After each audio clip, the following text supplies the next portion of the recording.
you believe that we started recording right in the middle of 2020 with all of the COVID and lockdowns going on around us, unable to meet up? So like many a young gentleman, we turned to the internet for our entertainment.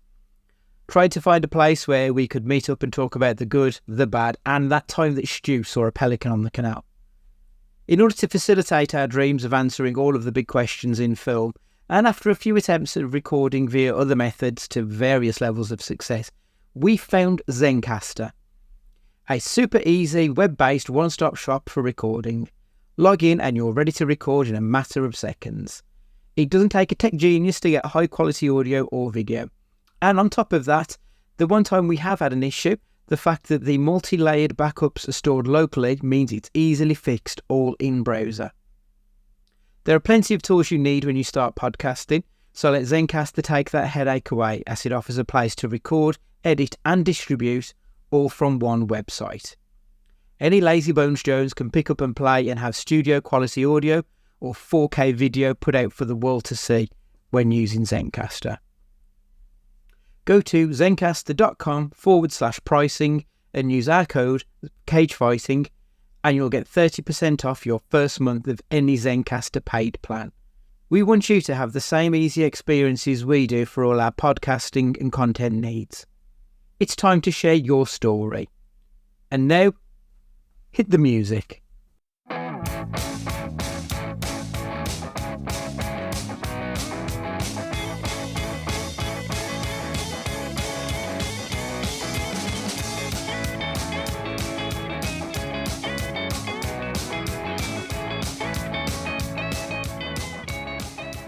Hello and welcome to Cage Fighting. It's your main man Andy here. Hope you're all keeping well in the world right now.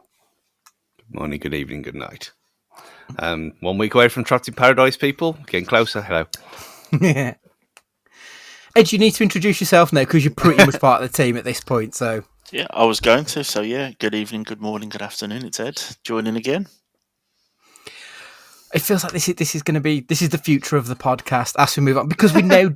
Like, as I put out on Twitter last week's was our final Cage-focused podcast. Like, we're now out of the Cage realms. We've got nothing for the foreseeable future. Yeah, we're uncaged, but like, we do have plans for next year. But as I said, we're doing the Absurd Autumn in the second half of the podcast. The rest of this month is going to be looking at superhero comic book movie stuff. And then obviously we've got Christmas, which I remember last year, Ed, when you were on for the past, present and future, we did mention about watching the Star Wars Christmas special, if I remember correctly. Yep. So that's the one on YouTube, right? Yes. Well, it always used to get taken down, so I don't know if it's still on there. Stu, did they put it on Disney Plus? No, it's not on there. I don't think they can they, for what's in it? Grandpa watching the Wookiee porn. I don't think so. Yeah, he's not putting his details in, is he? So it's it wouldn't be allowed in UK law. Yeah, I'm amazed. I mean, they've got Hulu now rather than Star, which made no sense anyway. Yeah. So it could just be put this weird, bizarre thing behind a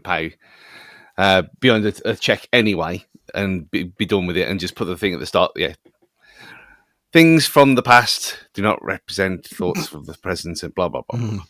But yeah, when I'm kind of looking forward to watching it again, and almost dreading it because I know how shit it is. It's painful in part. Like, some parts are quite funny because of how bad they are. Other parts are like, this is a bit of a slog. But I'm kind of looking forward to it. I think I've only ever seen it once a few years back, so I am looking forward to revisiting, if I'm honest. Anyway, as I said, superhero comic book movie month. So in the summer, Esquire put out their list of the 25 best superhero movies of all time. This was pre James Gunn's Superman and Fantastic Four, so those won't be included. And to be honest, they're too recent, I think, really, to give any real eyes on. I think, you have to look at it a little bit further down the line to see whether or not they deserve to be included. What we're going to do this week is we're going to go through the list of 25. We're going to decide whether or not we think they should be on. And next week, the ones that we kicked off, we're going to talk about some replacements that we think probably should be included. So, I have now seen all 25 films on this list. And we will start with number 25, which was released this year, and it's Thunderbolts. I think this was included because it's a fresh take on the Marvel formula. Like, they kind of mixed it up a little bit to what we've seen, generally speaking, in the MCU over the years. This was focusing on a team of lesser-known anti-heroes. I know we've had the lesser-known Guardians of the Galaxy characters, but this was like a slight change to the formula. Florence Pugh was, as always, fantastic in this film. It was the found family dynamic as one of its key strengths. I don't think there is any legacy to this film to include this movie, if I'm being perfectly honest. I watched it like about an hour and a half before we recorded. It's a film I've now seen. I didn't think it was that good. Like, these films just aren't made for me at this point in the MCU. Like, it's not for me. Stu, I know you're a big fan of this world. Should it be included in this list? No. I really like it as well, and we've talked ad nauseum about the marketing nonsense that went with it. Mm-hmm. But of course, it shouldn't be on the list. It doesn't matter. This is what, film 36? Is it 36 or 37? Something like that. Yeah. It's probably in the top half, I guess. I mean, I haven't done. Last time I did the whole rewatch was lockdown, so 2021, 22. Even with recency bias of this year, I enjoyed it. It was good. It was fun. Like you said, it's not the pace by numbers, color in your special squares and hit your beats kind of Marvel film that the rest of them are. And another Marvel film from this year with Fantastic Four First Steps, which would be nowhere near this anyway, even if it wasn't recency bias. That was the best film of this year. It's not the best in the top 25. Absolutely no way. No. Ed, are you up to date with the MCU, or are you? No, I am. This is right in my wheelhouse too, and I really didn't like this film. I watched it yesterday. I hadn't caught up with this one. It's just, I think it is kind of Marvel by numbers again. We've got the knowing jokes, the wink, wink, nudge, nudge, that we know this isn't maybe what it should be, and we all know we're anti-heroes, and we have a bloke called Bob that all of a sudden is like a god, and he learns to use his powers within 3 to 4 minutes. Yeah, I didn't like that either. Proper Mary Sue, that. Yeah, it was... The only thing that saves it is Yelena, the Florence Pugh. That she's the only thing in this, I think, that's worth watching. She's quite an enthralling anti-hero. I get her story. Everyone else kind of rushed. I think the only thing that's maybe a little bit different is we did see someone brutally murdered in the first few scenes.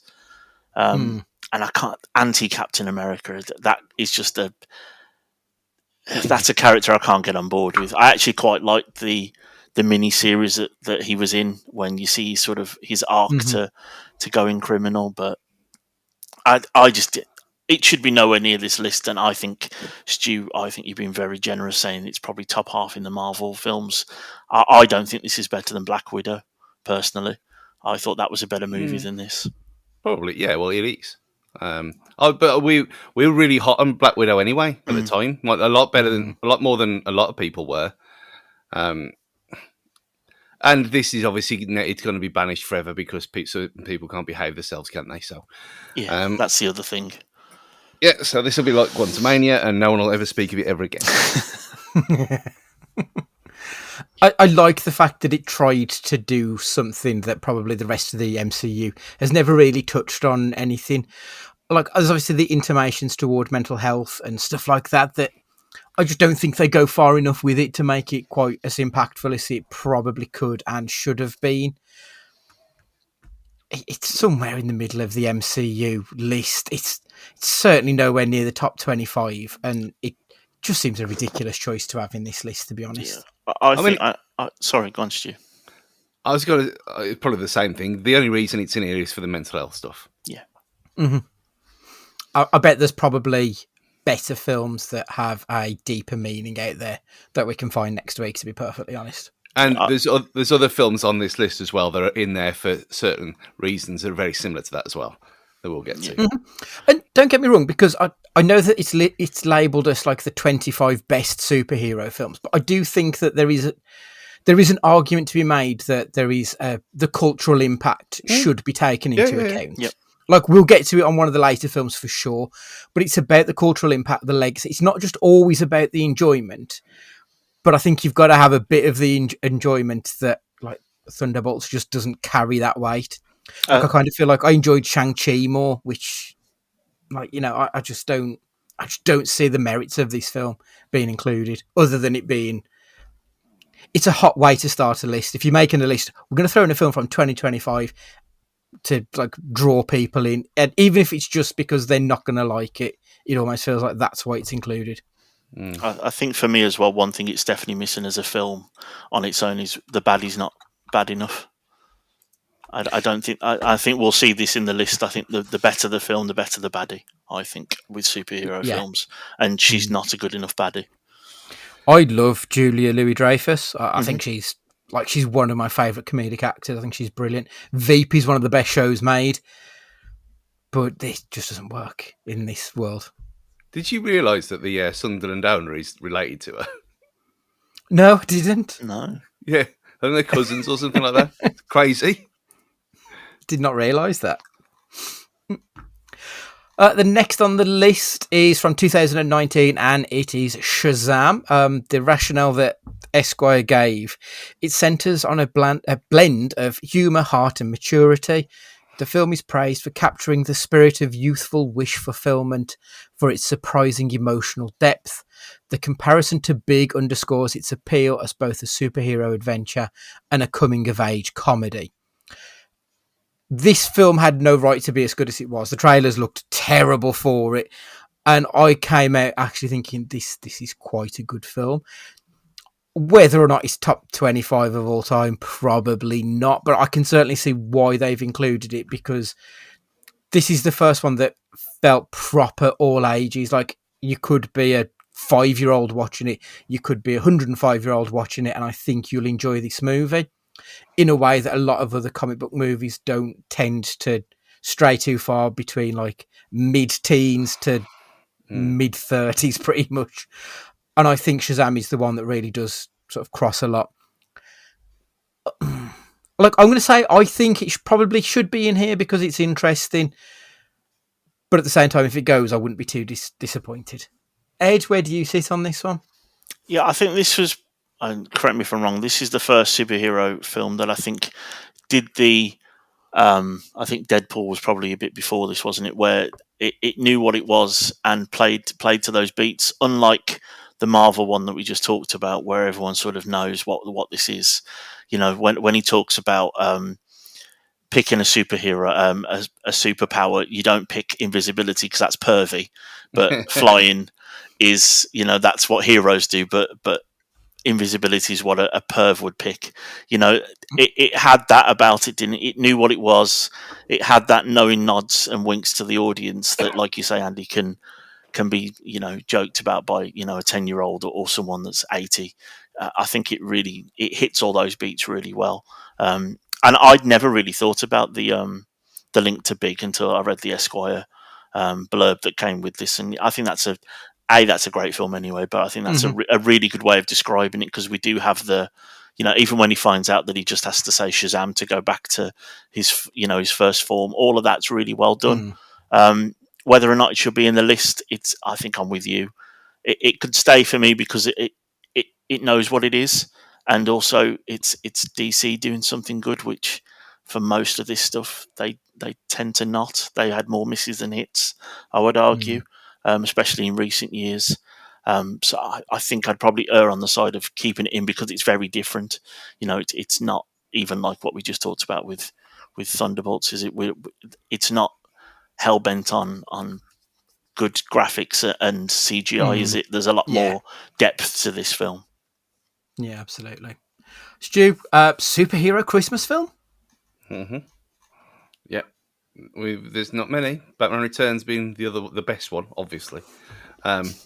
If you take the Hawkeye series out of the picture, but and he said that they're going to do it again as well next year, season 2 at Christmas. Class. I actually quite enjoyed Hawkeye. Surprisingly, Hawkeye, I thought the it was character. solid. I don't quite get why he's such a meme. It's because of him. He's a bit straight. troubled. Yeah. Yeah, I mean, kind of echoing what you both said about Shazam. It's probably the best of that version of the DCEU of the films on its own, because it is so different. And I had no idea, absolutely no clue what this was going to be about. The only problem for me is kind of getting rid of the sequel out of my head, because that thing's a farce. Horrendous. Yeah, like really, like I turned it off. The drop off. Oh, yeah. I think if I wasn't in the cinema, I don't think I'd have sat through it, because it hits a point midway through and you're like, this is just irredeemably shit. Yeah. So to go from one to the other, it's okay. But taking it in its own, I mean, there's other. We'll talk about this next week, but there's certain films that do this in a similar way that do it better for me. But I wouldn't mind it being in here. It wasn't my first thought when I was just thinking off the top of my head without checking the list. It wouldn't have been on there, even though it's sitting over there on the Blu-ray shelf with all the other stuff. 2 rows of superhero films, by the way. But yeah, I think the surprise factor was a massive thing with this one. A lot of the others, there's a couple in there that was like, okay, that's decent, but this was laugh out loud funny as well in parts, and it never gets talked about either. No one ever talks about Shazam, so I think it probably deserves to stay for now for them kind of reasons, because it is different enough for me. Yeah, I think next week when we come to it, Stu, if you've got films that you think can replace, and same with you, Ed, if you've got ones that you think that's only in there because for Shazam, it's only in there because it's family and it's got that cultural footprint. If you can think of a better one, then bring that to the table, and we can always talk about throwing them out at a later date anyway, then, can't we? I think that's a good way to work it. Yeah. 23 is the first time that James Gunn appears on this list, and it is a 2010 film called Super. This is a very darkly comedic and subversive approach to the superhero genre. Esquire noted its significance as an early showcase of James Gunn's storytelling style, emphasising flawed human characters beneath the mask. The film's inclusion signals Esquire's appreciation for unconventional indie takes on superhero tropes. This is a good film. I really enjoyed it. Is it only here because James Gunn is now the king? So there's 2 films on this list that I'd never seen before, and I thought it wouldn't be fair, for the reasons you said about recency bias. It wouldn't be fair for me to go back and watch them now and think, oh yeah, that's the greatest thing ever. I had never even heard of this film. Okay. Till a week ago. I think it was like a straight to DVD movie, because I remember buying it on Blu-ray, and I don't think it was even in the cinema. It suffered an awful lot because, I'll say it now, but I'm going to talk about it next week. Kick-Ass is just way better than this. It's very much the same film, isn't it? Yeah, that's what I thought it looked like from just the IMDb page. It looks like, yeah. It's an indie version of that. Yeah. It's really gritty. There's 3 rape scenes in this film. It is dark to the point of, it's night. It is, and it's also, I don't think it's a comedy. It's not even, I don't think it's a black comedy. I think there are a few scenes that are quite funny, but it's really, for a superhero film, it's really dialogue heavy, which isn't necessarily a bad thing, but I think this is only on here because of who directed it. I don't think it's good enough. And I watched it once when it came, probably a year after it came out, and just kept thinking, Kick-Ass is better. Plus, it's got Nick Cage in it. So it's very. it's really, really dark. You have to be in the right place to watch it, because it is. There are flawed humans in most good films, but they're really flawed in this film. It's really hard going at times. Yeah, I echo those sentiments. It's a film I did enjoy. I do enjoy it. I like James Gunn as a writer and a director. So like, it ticks a lot of boxes for me.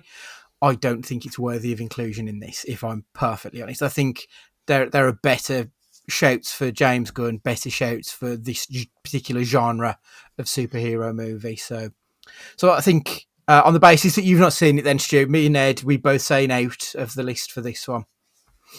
Cool. Next one, 22, Thor Ragnarok, celebrated for revitalizing the Thor franchise with humour, visual flair, and a distinct directorial voice.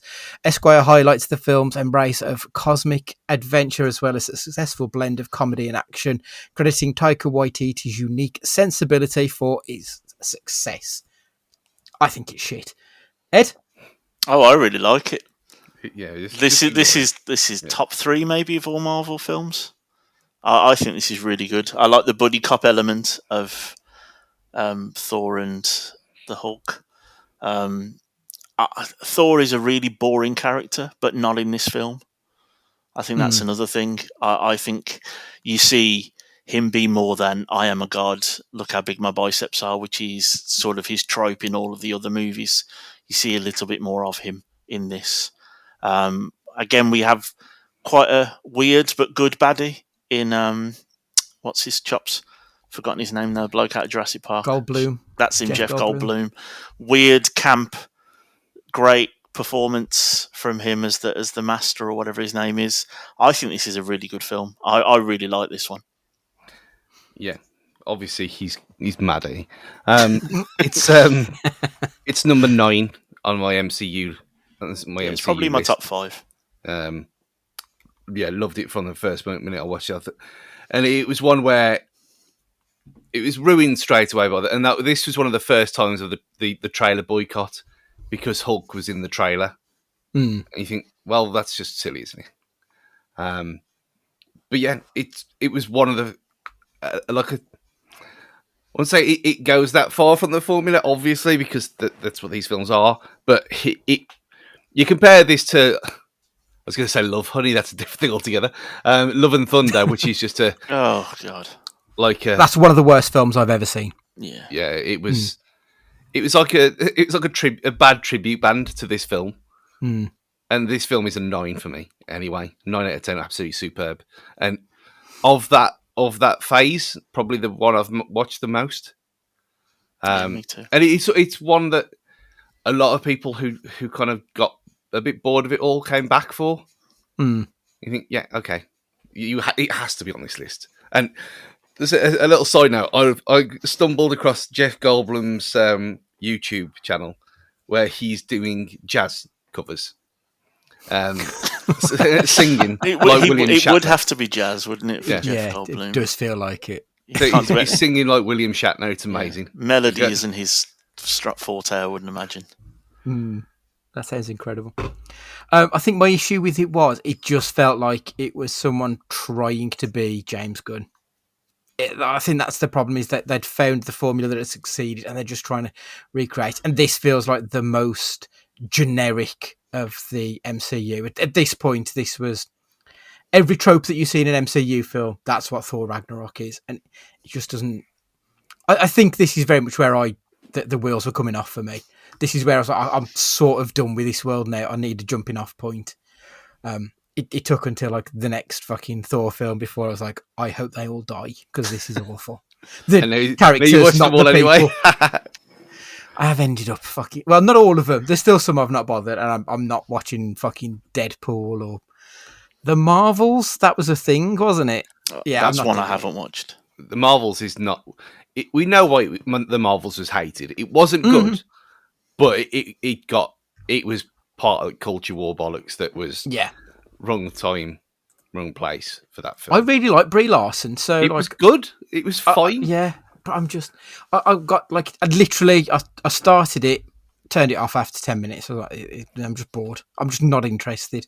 That's the issue, I think. It was more me than it was the film. 2009 Watchmen. Esquire's commentary on The Watchmen acknowledges the film's divisive nature and its complex, morally ambiguous narrative. The adaptation's faithfulness to its source material and its striking visual style are praised, even as the film's place within the superhero canon remains a subject of debate. I think this is worthy of inclusion because this is the closest between book and an actual film that I think I've seen, apart from probably Scott Pilgrim, to be perfectly honest. I think this is a very good adaptation. I'm not Snyder's biggest fan by any stretch of the imagination.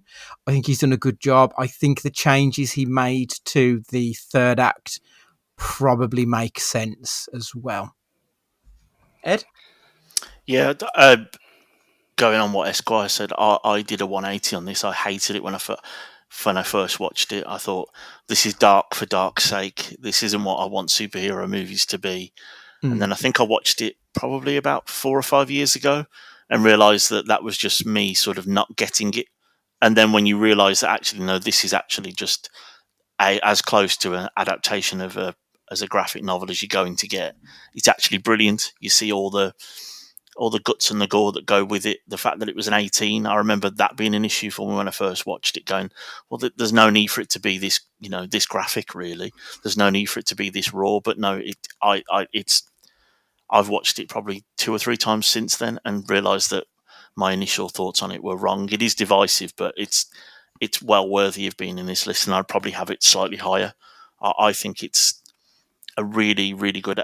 I haven't read many graphic novels, mostly X-Men stuff, which aren't ever in any really, really near as dark as this series, but it is very much on point.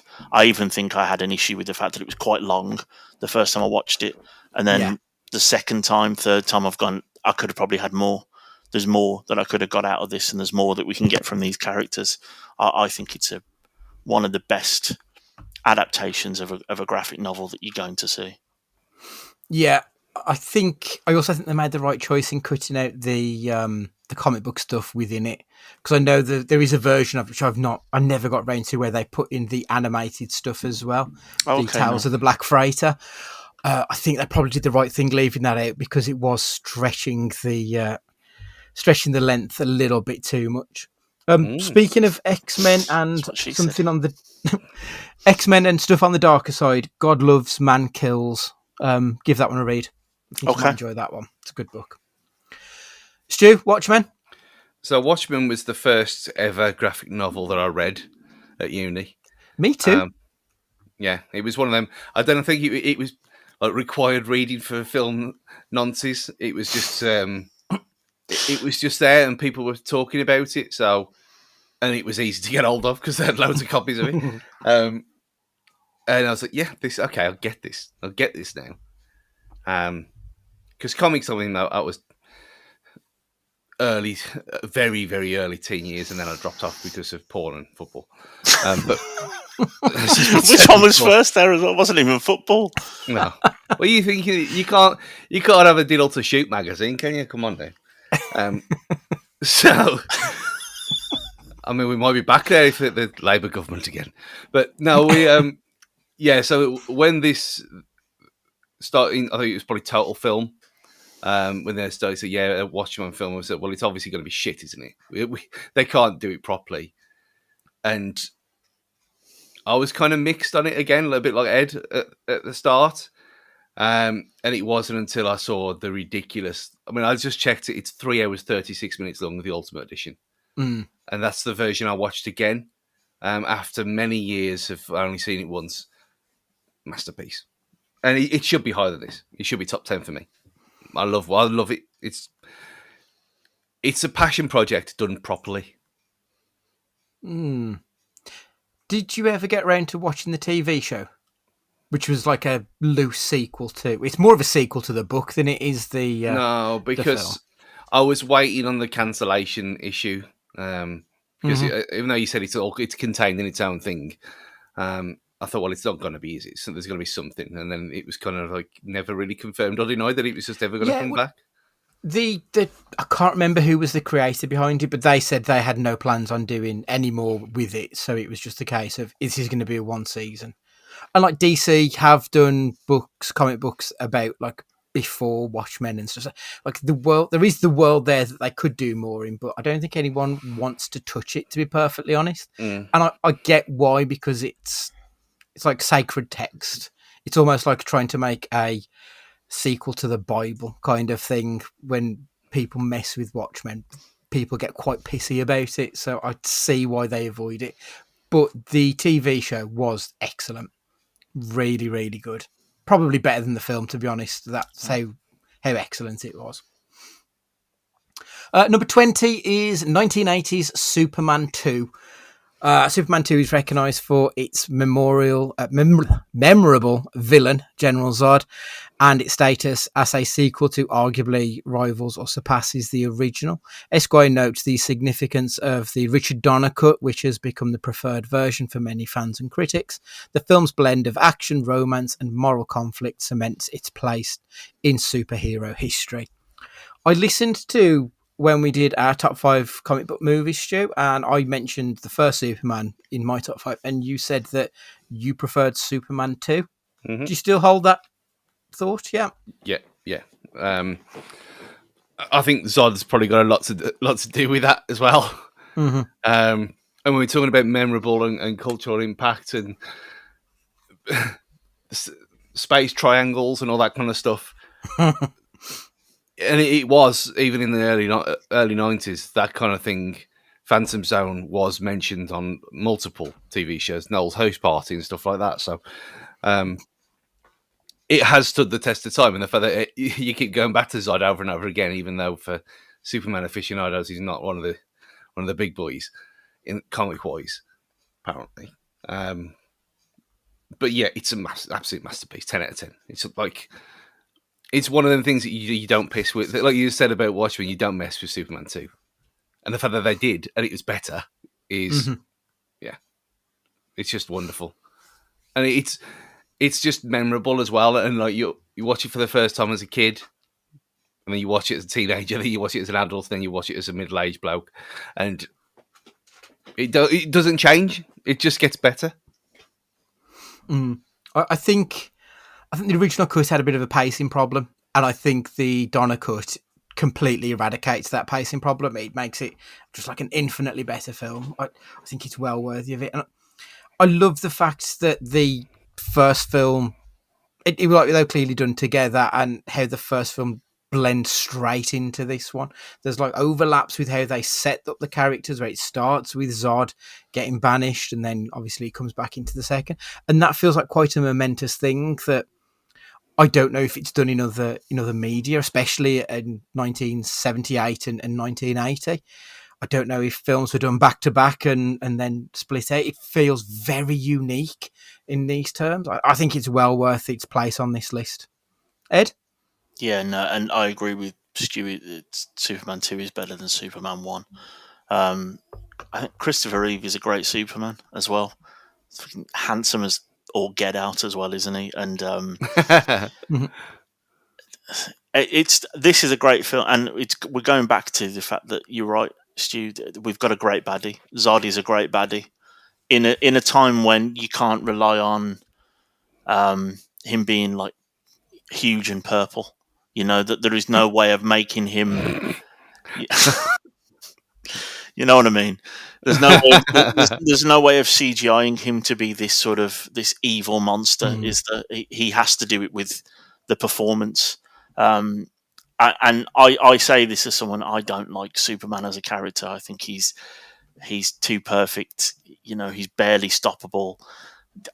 Superman is not my favorite superhero. He's probably one of my least favorite of all of the big guns.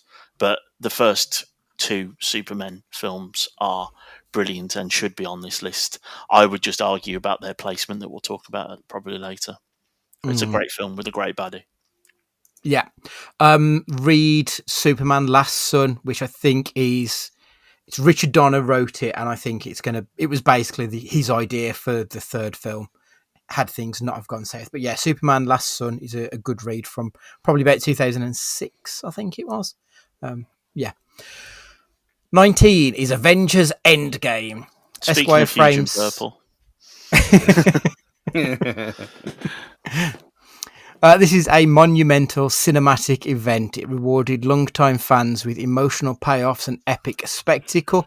The commentary acknowledges the film's reliance on prior MCU knowledge, but celebrates this role as a satisfying conclusion to an unprecedented storytelling experiment.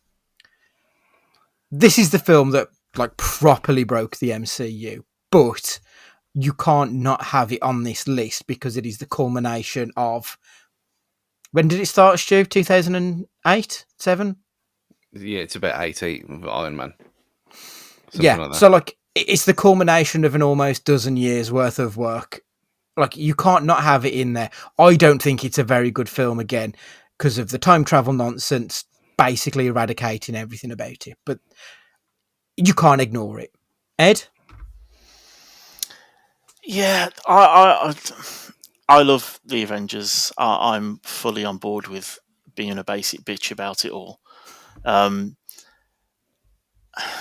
with this one, I struggle with. I think you're right. It's in this list because of everything it stood for, and it was the culmination. But the time travel stuff and all of that is just... It's all a bit much, isn't it? And it's a bit like, talking of jazz, it's a bit like a jazz band where everyone has their little bit. And, you go over here and you got Black Widow with Clint. And then don't forget Tony's here and he dies in the end. And, here's Captain America. Everyone has their bit. It feels as though it's a greatest hits album rather than an album you choose from your best band. No one's ever going to pick the greatest hits as their favourite album of their favourite band, and that's what this felt like for me. I watched it in the cinema like I did with all of the Avengers, and enjoyed it. I laugh at all the basic jokes that come in. When they say, "So Back to the Future's full of shit," and all that kind of stuff. I'm there giggling away with the best of them. But when you take a step back and you realise that actually all of this is a little bit staid and a little bit... You have your go now. You have your go. It's like football from the 1800s, isn't it? When everyone just had a go at dribbling. That's what it feels like for me. This film, I wouldn't have it this high in the list either, and it's not that high anyway. It's 19 out of 25. I think it needs to be there because it's the end of the Avengers, but it's only there for its cultural impact rather than actually as a film.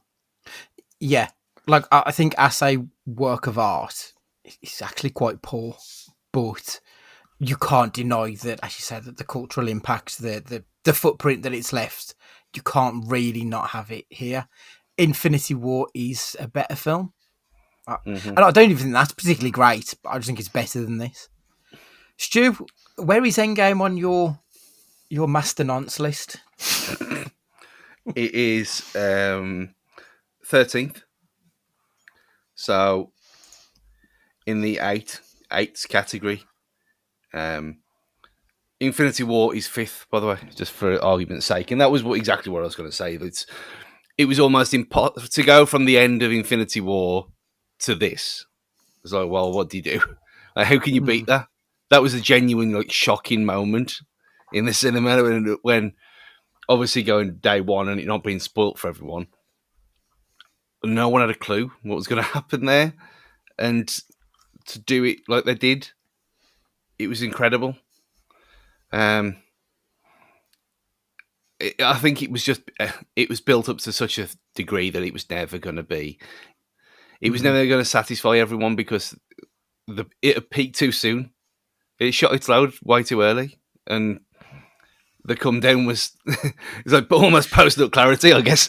If we go full porn, about your porn addiction, yeah, it's the diddle. The use of the word diddle as well was disconcerting. Yeah, it shouldn't be on here. It's fun. It's a good old laugh, but no, it shouldn't be on this list for me. That's interesting. Are you saying keep it, Ed? Because I feel like it should be here because of, as I say, because of reasons other than the film itself. Like, this is the issue with Esquire labelling it as the best 25 rather than like the Influential. greatest, the most important, like influential, I should say, because it isn't the best. But I suppose it's looking behind the headline. Like, yeah, I think we keep it. I think it's sorry, you're gonna have to vote. It's 2-1 on this That's one. fine. I think we keep it just on the basis that it's an important film, even if it's not a particularly great one, because there are other films that are coming up that I will make that exact same argument for. I don't know if I'll be making it for the next one. In 18th place from 2017 is Guardians of the Galaxy Volume 2. Volume 2 is praised for its deepening of the emotional stakes and exploring themes of family and belonging. Esquire's selection of the sequel over the original is notable, emphasising the film's character-driven narrative and visual inventiveness. This isn't the best James Gunn film on this list. This isn't the best James Gunn superhero film. This isn't the best James Gunn Guardians film. It just doesn't have a place on this list. Like, I thought this is probably my least favourite James Gunn film out of all of his movies. Mm-hmm. I really think it's a very weak entry. Yeah, it's weird. Oh, Ed, sorry. Sorry, mate. It's weird.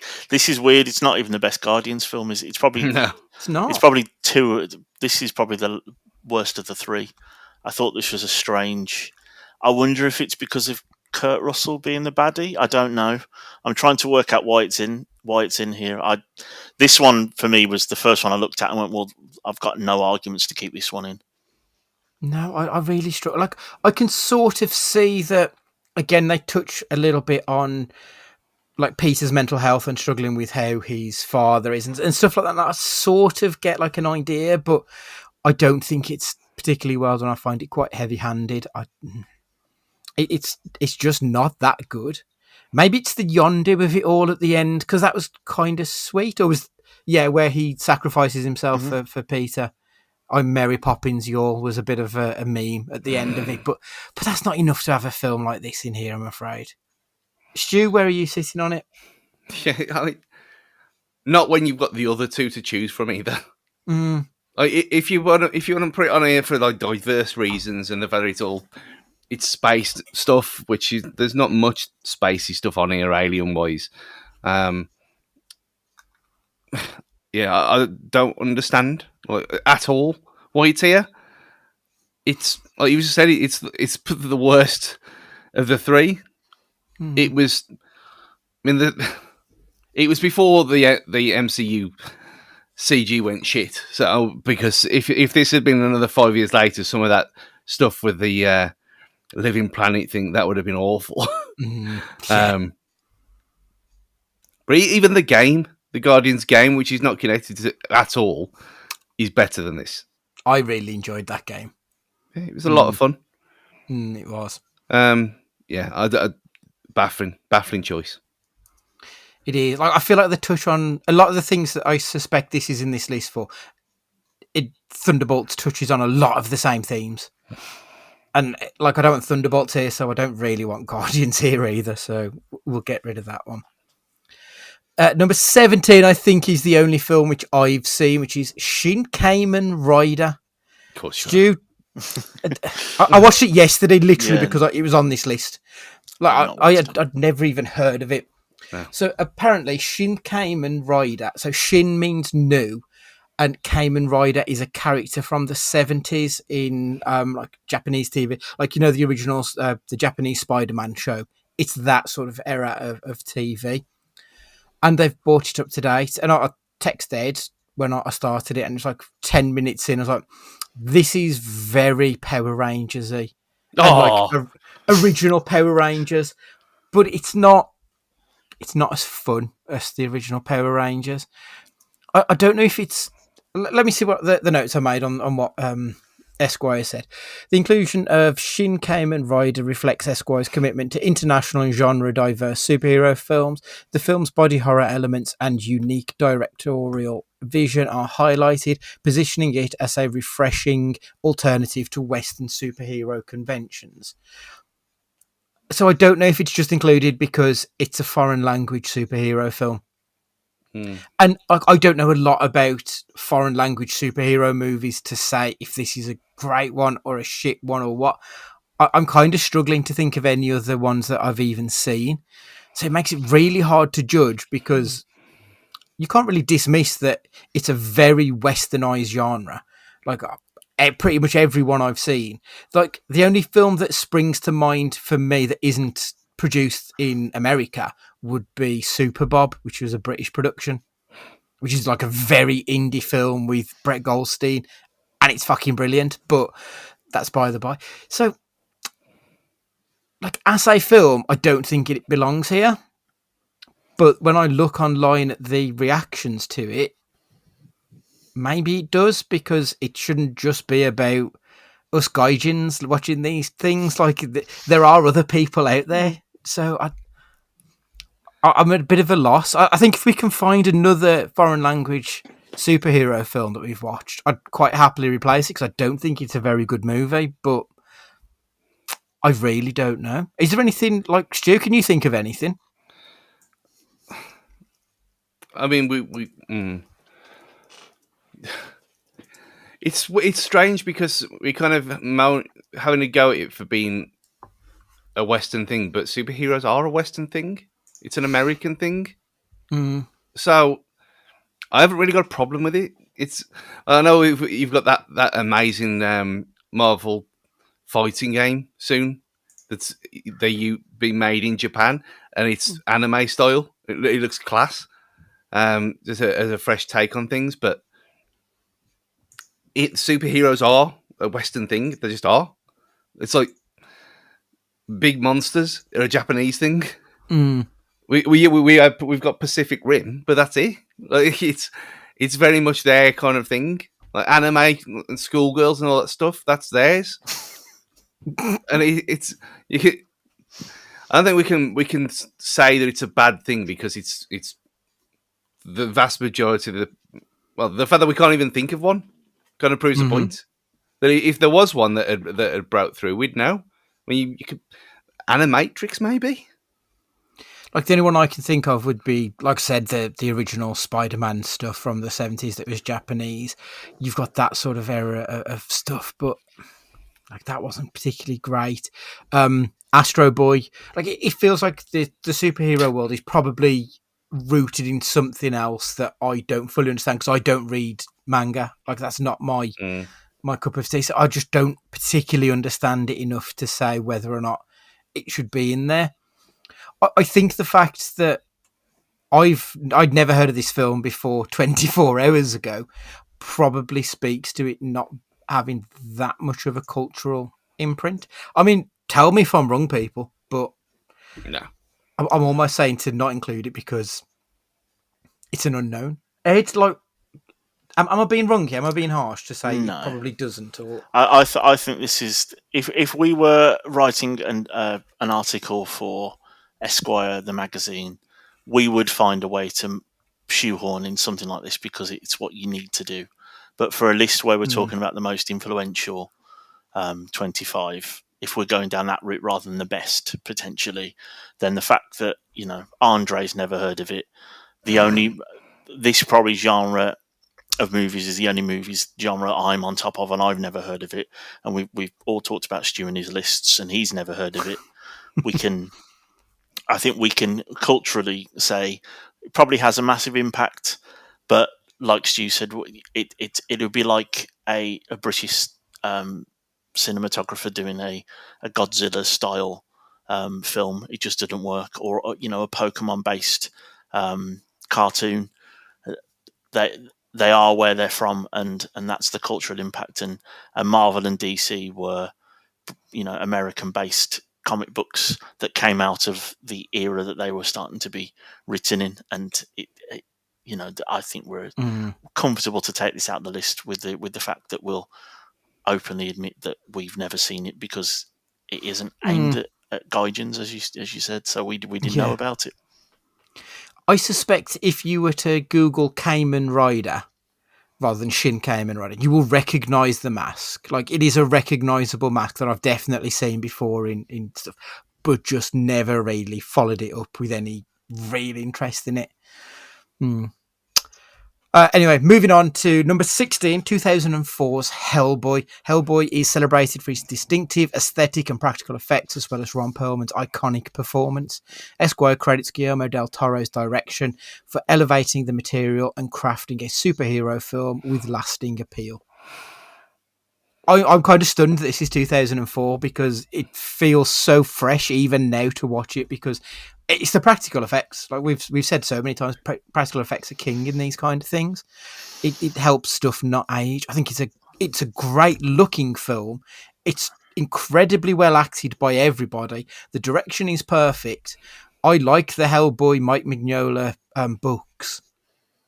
I like how ordinary and sort of not bland, but recognisably normal things look, even though they're these otherworldly creatures. And I think Del Toro did a tremendous job in putting that onto the screen. And in 2004, we're still in the pretty early days of the comic book world being reignited. I think this is well and truly, this probably needs to be higher, to be perfectly honest, but this is deservingly on this list. Ed? Yeah, I couldn't agree more. And it's a beautiful film. The colours are so vivid. It's so well directed, so well shot. The cinematography is incredible. And you're right. All the characters. I mean, we're talking about things about mental health and stuff.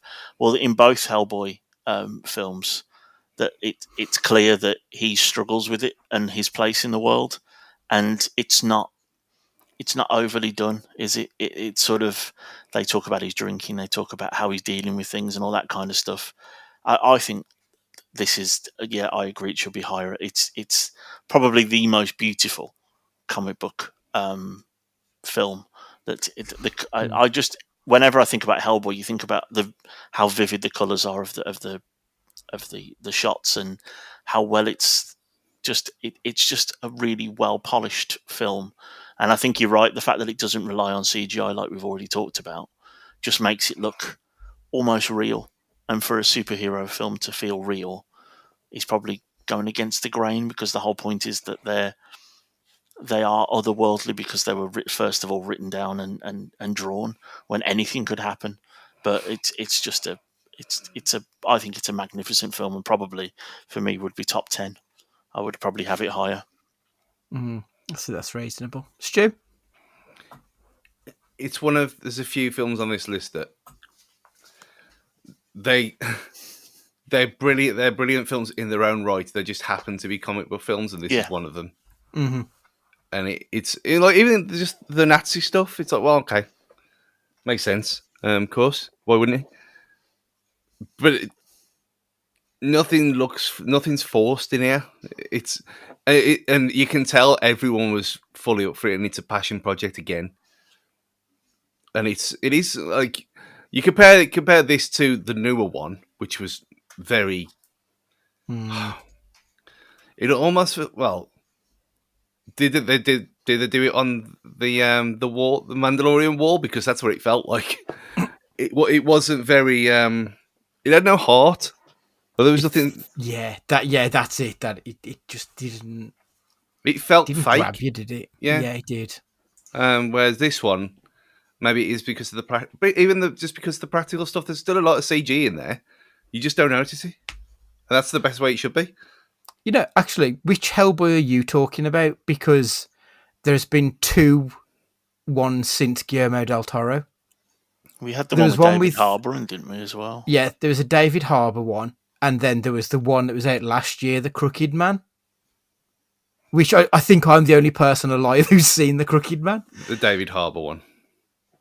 The Crooked Man is very gothic. It's set in like a wooded area in Romania, and it was okay, but I think Mike Mignola was actually involved in the direction of it. So obviously, as the creator of the book, he should have been the right guy.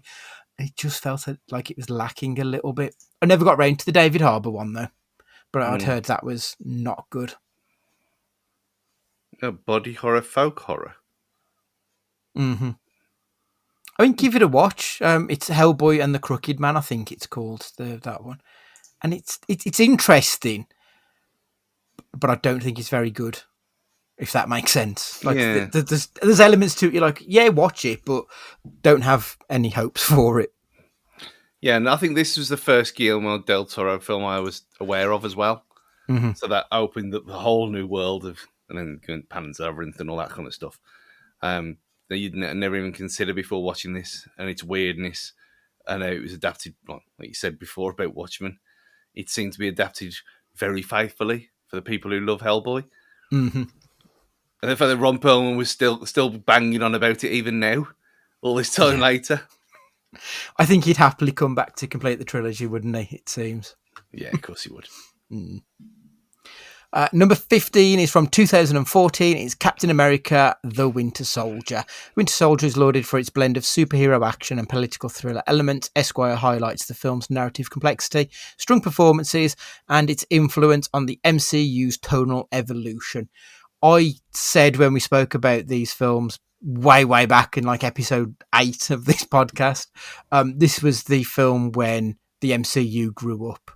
And like I stand by that. It's a worthy inclusion in this. It's one of the better films of the MCU. I'm a big Sebastian Stan fan, and he's great in this. Good for me. Stu? Second in the list.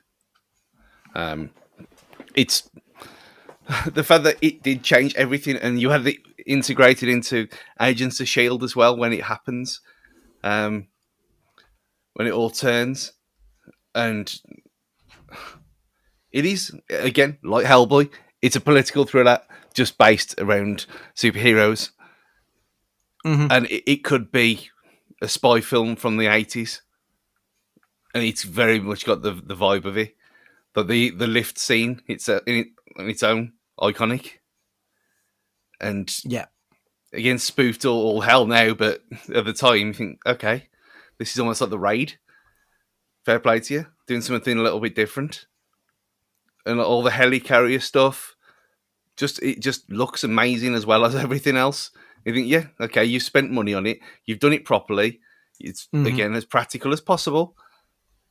And yeah, you've got a story behind it that is straight out of a spy film, let alone a Marvel film. So yeah, it feels like it should be higher on, but I'm just glad it's included at all. Ed? Yeah, it's.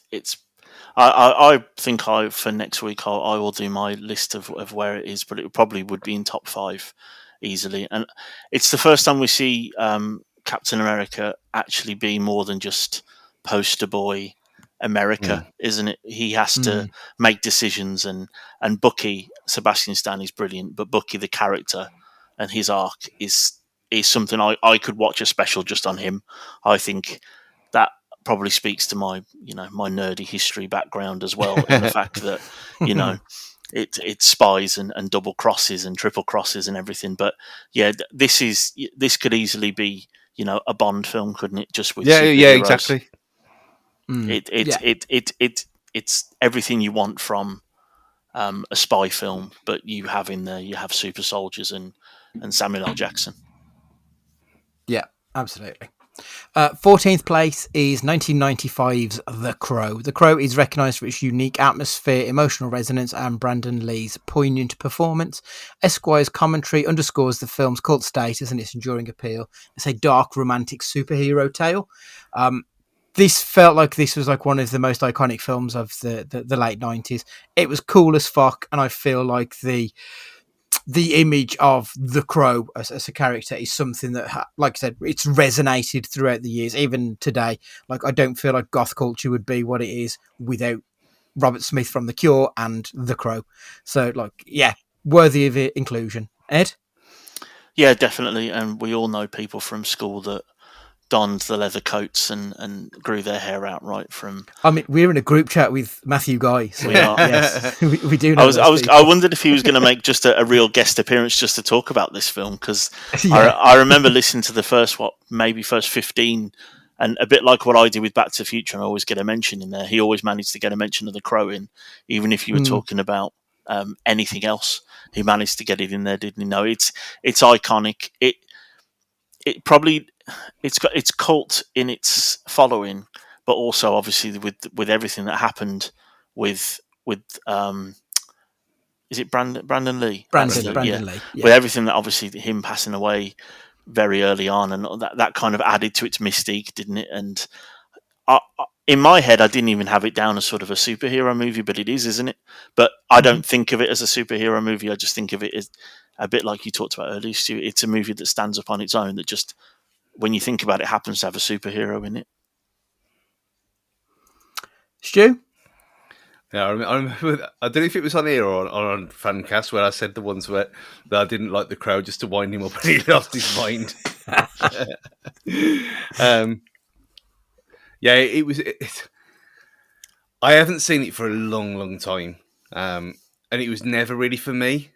So I was never one of the people who went and stood by the moth on a Saturday rather than go to football, or normal people did. That's the man on the horse, not an actual moth. It's a statue of a man on a horse in Wolverhampton. You didn't have a skateboard and a leather coat, then, Stu? Thing is, I can ice skate sound. I can ice skate backwards, no problem. Skateboarding, no way. No coordination, can't be done. Don't know why. Just one of them things.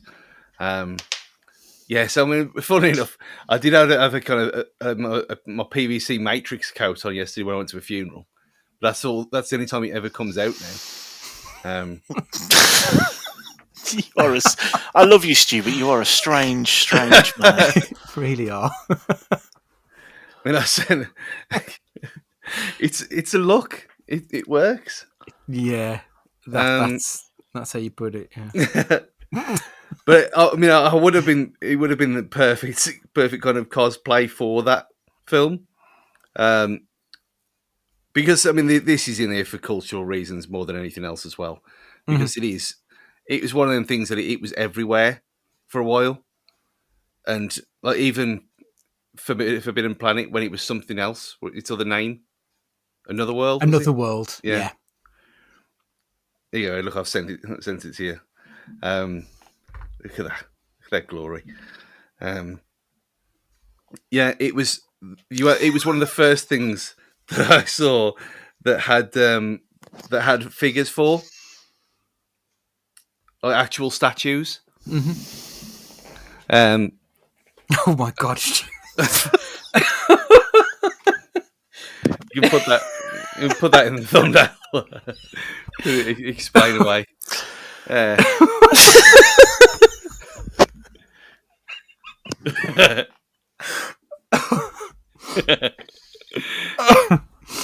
Okay. I'm going to. Good luck editing this part out. So we are 1 hour in it, almost exactly, Andy. I don't know if you want to keep it. It's not getting edited out. It's staying in.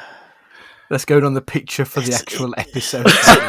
I'm going to replace Willy from Willy's Wonderland with Stu in that picture. With no context until people listen for an hour. I want this as my background on my phone now. You know when Marsden put it in the fancast about out of context, Stu. Yeah. Yeah. And yeah, I've got enough of these on my own phone, let alone anyone else. Yeah, like with the Matrix, like the first time I ever wanted a leather coat was when I came out watching that film, and then we all tried to run up the wall opposite New Cross. I know that this was he's gone, he's broken him. Welcome to next year, people. Wow. Yeah, the Crow was I think the Crow and Nirvana was like the dark part of the mid-90s. From what people who were not into that stuff from the outside looking in, it was Nirvana, the Crow, and Robert Smith and the Cure. That was the goth people, the goth kids, and the goth kids from South Park now, and that's kind of all in one thing. So for cultural wise, that's what the Crow's here. It deserves to be. I've got no idea what you've just been talking about. Like, all I can think about is that fucking picture. I'm so sorry. Well, just put it in the fancast now, and just don't tell anyone. Yeah, that's it. Yeah, I will just drop it in there now. You made some really good points then, Stu. But like Andy said, I'm trying to somehow make that not only my profile picture, but everyone else that ever sends me anything. I want that to come up. Right, number 13 is Logan from 2017. Logan is praised for its mature, character-driven storytelling and its departure from typical superhero formulas. Esquire emphasises the film's emotional weight, Western influences, and its status as a fitting send-off for Hugh Jackman's Wolverine. And I'm going to come straight to you because you said you're a fan of the X-World, so talk to me about Logan. Yep, brilliant film. Definitely should be in here. It's the nearest you actually get to Wolverine being Wolverine from the books. Being angry. I hate the fact that it was then ruined a few years later by the fact that he comes back in. I don't mind Deadpool. I quite like Deadpool, but I am, like I've said, basic on that stuff, and I don't mind Ryan Reynolds' version of Deadpool. But it did ruin Wolverine, which it did ruin Logan and the Wolverine character by coming back when we had the perfect goodbye in this film. It's dark. We've got the emotional heart. We see Hugh Jackman actually act rather than just be a pastiche of Wolverine. He's my favourite superhero character. Wolverine always was, from the 90s comics, the 90s TV show with the best theme tune that's ever existed. It's a great film. We have the father-daughter element as well, don't we? In it all as well as a little bit of Patrick Stewart, which I'm never against. He was born to be Dr. Xavier. I think it's a great film, and like I say, we had a really grizzled sort of Wolverine that's actually killing people and meaning it, which is kind of what he's always fighting against in the books and in the original cartoons, is the fact that Wolverine's an animal. He wants to kill everything that he sees because of what he's been made and turned into, and you actually see it in this. And again, we have quite a good baddie in this film as well. We don't see much of the baddie, but he's always there in the background pulling the strings. I think it's a great film, and it's only for me sullied by the fact that it is genuinely pissed on by Deadpool and Wolverine, making a joke of it later on. What I liked it in itself, the Deadpool Wolverine film, for what it was, but when you think about what it's sort of shat on, you then go, "Oh, I wish you hadn't done that." I mean, like I said about Shazam, you take the two things away from each other, and it's, I like how it's not necessarily linked to the other X films either. Yeah. It could just be its own thing in its own universe. And the fact that because of Deadpool and Wolverine being a timey-wimey stuff anyway, it doesn't have to be the same one. Yeah. But it was one of the first times I watched one of these films, and I genuinely got choked up at the end. And it was... I never expected that to happen. And I'm watching the black and whiteness. Perfect. Absolute perfect. And... it's almost too arty for its own good. Yeah, watch Logan in black and white. Fine. It's like Fury Road. It just works. It shouldn't do, but it does. And it's a lot more serious than I thought. And probably he gets credit for, really. I know people who've seen it love it, and there's very few negatives around it. But when people say Logan, it's not got the lasting legacy that people think it has amongst normal people. Which you think Wolverine, even fucking X-Men Origins Wolverine, people know what that is because it's so awful. Yeah, that's true. I wasn't going to bring that up because that hurt my soul. Then you say Logan, and it's like, what's that? Oh yeah, it's the old Wolverine. Oh, I remember that. And it's like, well, everyone should know it. It should be required viewing. And I mean, when you said that Patrick Stewart was born for it, I did quickly check if he ever had hair, and I'd never seen it, and it looks so weird. I've never. I don't think I've ever seen him with hair, It- other than like clearly wigs. Yeah. Yeah, put Patrick Stewart with, and there's photos on there. Oh yeah. 19 when he went bald. It's just strange. Oh God, it does look strange. He said that Doomsday is going to be his final performance. Like clearly working with the Russo brothers has put him off acting for the rest of his life. I'm not the biggest fan of Hugh Jackman, and like it's kind of sullied most of his Wolverine performances for me, except for in Logan, which I think is I think it's comfortably his best performance, and I think it's next to probably First Class, which I really liked. X-Men First Class, I think it's the best of all of the X-Men films. Personally, I know it's slightly tangential to it, but yeah, I think it's excellent. I'm a big fan of James Mangold as well as a director. It's like it does tick a lot of boxes for me, especially like the Western vibes to it as well. I just think it's a really cool film with a really good story, and it does sort of chime in a bit more with Old Man Logan rather than some of the Chris Claremont version of Logan Wolverine. So yeah, I really like it. It's definitely worthy of a place on this list. The next one, I don't know if this is controversial or not, but it's The Batman from 2022. Now, this is a film I really, really liked, but I don't know. I just don't know if we're far enough removed from it for me to really say one way or another whether or not it deserves to be on the list. It's a noir-inspired approach and a strong directorial vision. The film's focus is on atmosphere, detective work, and psychological depth, distinguish it from previous Batman adaptations. And I think that may be why I probably would lean towards its inclusion, is that it does show a different dimension of Batman that I don't think the other ones really focus on. Like, I feel the Chris Nolan films, he's a superhero almost, and I think the Tim Burton, I mean, I don't like the Tim Burton ones, but I feel like that again, that's more superhero-y, whereas this felt like it was, it could have been you or I in that Batsuit, that he was a mortal being. He wasn't the Bat God, which I think some of the other films fall into that trope.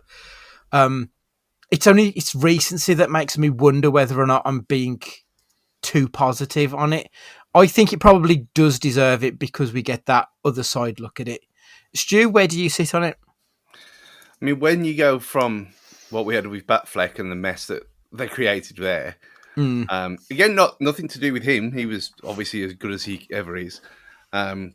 But that was a complete farce, and something had to change. And to go in this direction, it was like, okay, we've done dark and moody. It didn't work. Let's go even fucking more dark and moodier. And it was great.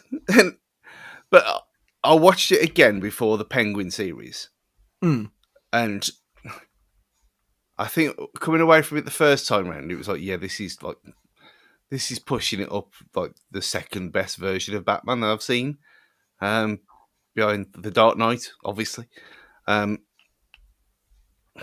When I watched it again, it wasn't as good as I remembered it being.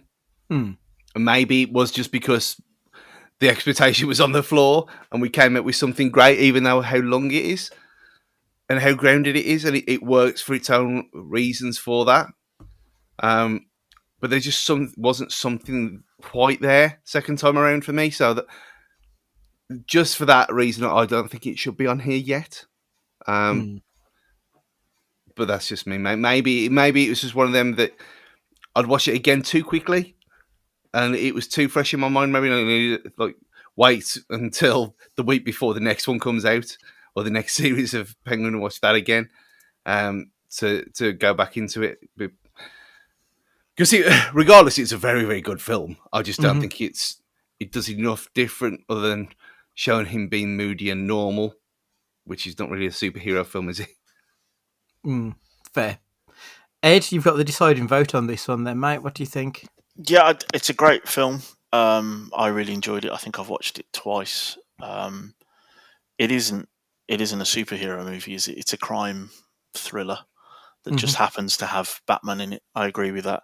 Whether or not it's influential, I would argue it isn't. So I think I would go on there, no, it shouldn't be on the list because it's so new. And it is a much better version of that. No one said fucking Martha, have they? and everything seems to fall in place because of someone's name. Whether or not it should be on here, I could be honestly, I could go either way with it. I think it's because of that, I'd probably say no. I think there's more influential superhero movies that aren't on this list. I think if we're going down influential rather than the best, then it probably is in the top 25 best superhero films because it is a brilliant crime thriller. But whether it should be on here, probably not. What I liked about this is the fact that Batman has the best villains, and we see quite a good version of the Riddler in this film as well, which I think is something that the Riddler, the Joker that we'll talk about later on, they are some of the better villains in superhero universes, and really it's the villains that make superhero movies better than the superheroes themselves, isn't it? So, and I think our Pat he's a good Batman, and it's a much better version of Batman. Like you say, he's not untouchable. He's just a rich bloke that wants to fight crime. And I think you make a good point about the villains, because obviously we've got Paul Dano's Riddler, Colin Farrell as Penguin Oz. Like that, they are two very strong. You've got John Turturro's Carmine Falcone, like flittering around. I'm a big fan of his work. It's a really, really strong film. The acting, I think it's as good as anything you've seen in any of the other films we've mentioned. Easily, yeah. It's superb. And I love Ben Affleck. He's one of my favourite actors. But this is a step in the right direction from where we were. I may make an argument next week as to why one of those films needs to be on this list, but it's not because it's a good film. I think I'm saying yes because there is some cultural impact, but not as much as the rest. I think the acting, I think the tech side of it, I like the stuff where he's rescuing the people and all they've got is the flare light. I mean, it's a fucking gorgeous scene that is so well shot, and then they come out into the sunlight on top of the roof, and like there are elements of this film that I think, from a pure cinematography side of things, are as gorgeous as anything. Yeah, you've told me. Let's keep it on the list. Yeah. You know, it's interesting though. If you look, have you seen the new logo for the second film? In blue. They've changed it almost back to the '89 logo. Oh yeah. So it's not like the Batarang, like the industrial cutaway thing of this one. So does that mean it's going to be less serious? Hopefully not. They can't not carry on being serious, can they? This was as serious as it gets, really, for the. Well, it's interesting because obviously it's going to be centered around Freeze, which is a little bit more comic booky compared to. But I mean, it doesn't. There are some very, very good versions of Freeze. Like the Scott Snyder version of Freeze is excellent. It's such a well-written character. Like it doesn't need to be the Arnie version of it. I'll be interested to see how it works in the world that they've set up. I'm hoping like it's in the hands of a very good director, so I feel like it probably will be good. But it's interesting that they've gone from real world to very much the fringes of the real world. Next on the list, 2018's Spider-Man Into the Spider-Verse. This is celebrated for its groundbreaking animation, inventive storytelling, and the introduction of Miles Morales as a new Spider-Man.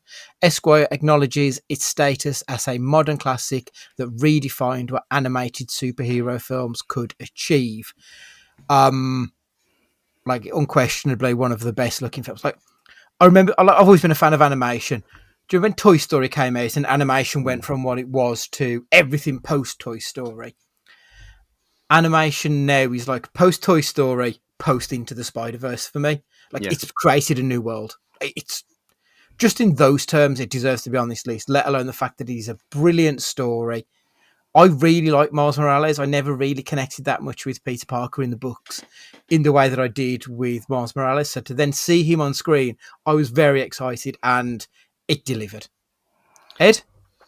Yeah, I think just for the animation impact alone, it deserves to be on this list. But the game's really cool as well. The Miles Morales version of the Spider-Man games are great as well. So it's got that impact as well that I think it's easy on. Whether it should be as high as it is, you could argue maybe not, because it is animated rather than a film. You could go either way with it, but no, it should be on this list. And he's a cooler Spider-Man, Miles, than Peter, isn't he? That's the other thing. He's a really interesting character in itself as well. So yeah, it's a easy win for me. This one should be on the list. Stu? I mean, they make that version of Peter be foolish, didn't they? And that's the fun part about this, because he is a bit of a nerd, and you can imagine him being a bit of a loner, having a bit of a belly. But you are right, though. You look at animation style, and nothing had changed for 20 years? Best part of 20 years. And then this comes along. And I remember the first time I saw it, would it have been one of the Venom films? When it was the end of one of them? It was obviously one of the Sony Spider-Man films, or Spider-Man adjacent films, where the teaser was after the credits, and I couldn't believe what we've seen. It was a clip of that swinging down the with the train and being dragged.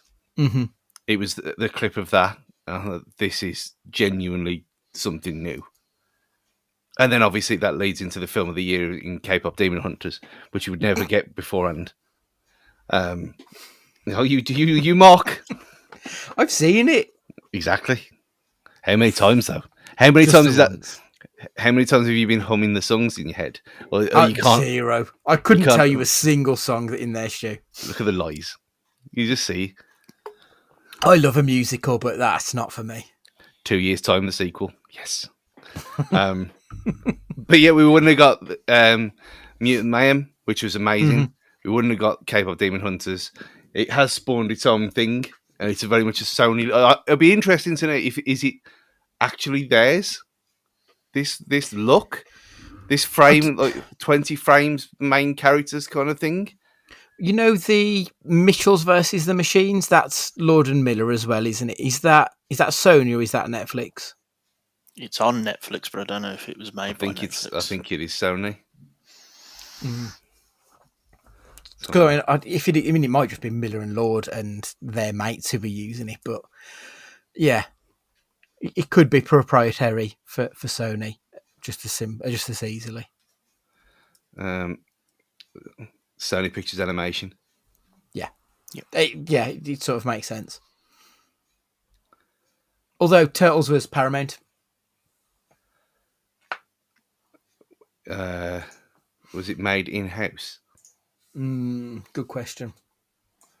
Mutant Mayhem. Because it might just be the fact that it's Nickelodeon, which is owned by Paramount. Yeah. Wikipedia on Mutant Mayhem. Production companies, Nickelodeon Movies, Point Great Pictures. Point Great Pictures are owned. This is good. Too far. I mean, it's slightly more choppy though, isn't it? That one. Mm-hmm. So it looks very much in the same vibe, but it's not the same. Like K-pop Demon Hunters is the same. It's exactly the same. Yeah. Mutant Mayhem, he's a bit more choppy, and so it might be. But wherever it is, it spawned something. Mm-hmm. But it didn't even need to. It could have just been the old cell hand drawn, and it would have been amazing. It could have been traditional Toy Story CG, and it could have been amazing. It just happens to have that extra layer on top, and again, Nicolas Cage. Of course. So it pushes it next level, and it's better than the sequel as well. The animation is Micros Animation, which is a French and French-Canadian company that did Mutant Mayhem. Interesting. I don't know if it's better than Across. I think the thing with the cross, we'll find out how great a cross is when what's the next one called? Beyond the Spider-Verse, or was that the last? I can't remember the order of them. I think it's Beyond the Spider-Verse is the next one. 2027, I think, which I just needs to hurry up. I've been waiting so long for this bloody film now. That's the same as the next Batman as well. Yeah, so gonna have to try and live a little bit longer, I think, to get there. Speaking of Batman, he's in number 10 with the 1989 version, which is Tim Burton's Batman. It's recognised for its stylistic innovation and its role in redefining superhero genre for a darker, more mature audience. Esquire highlights Michael Keaton's performance and the film's enduring influence. Obviously, I have Batman tattoos. I am very much biased when it comes to Batman, but I do not like Tim Burton as a director.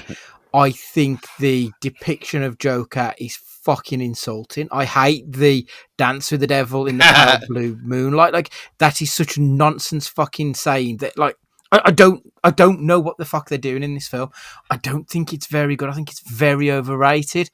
I will give you, I think that Batman Returns is a better film, but I don't like this film that much. It feels wrong to say it, but it doesn't. I don't think it's that good, but I see why it's on here. I think there are better examples out there of why it's on here, though. Like for the darker, grittier element of comic book world that this sort of introduced, especially off the back of the 80s, which is where we got the Frank Miller style Batman, the Year One and Dark Knight Returns and stuff, Rises, and stuff like that. I get it, but I don't know that I'd have this film on here, if I'm honest. Stu? I mean, it's madness. It has to be on here for if any of them deserve cultural significance, it's this one. Even if, I mean, you look at everything before and after. There was nothing before other than the Superman that's got any kind of relevance at all. And so you go to this and you go to all the apparent. We talked about this before about the backlash of Michael Keaton because he was a comedy actor and going into good point. He was Mr. Mom. Yeah. So to going from that to being the lead in a comic book film in the late 80s, a very different, more serious time. And you've got people pissing about in bright purple suits and balloons and all this kind of thing. And you've got Tim Burton added into that as well. And yet it works. It's not as good. It's nowhere near as good as it was as I remember it as a kid. I know when I watched it. I mean, this was the film when I made my own projector out of an old TV back in the early 2000s. Such a fucking womble, Jesus Christ! So I don't know where it came from. But there was it might have been early internet and stuff. I remember everyone had Jolly Roger's cookbook and.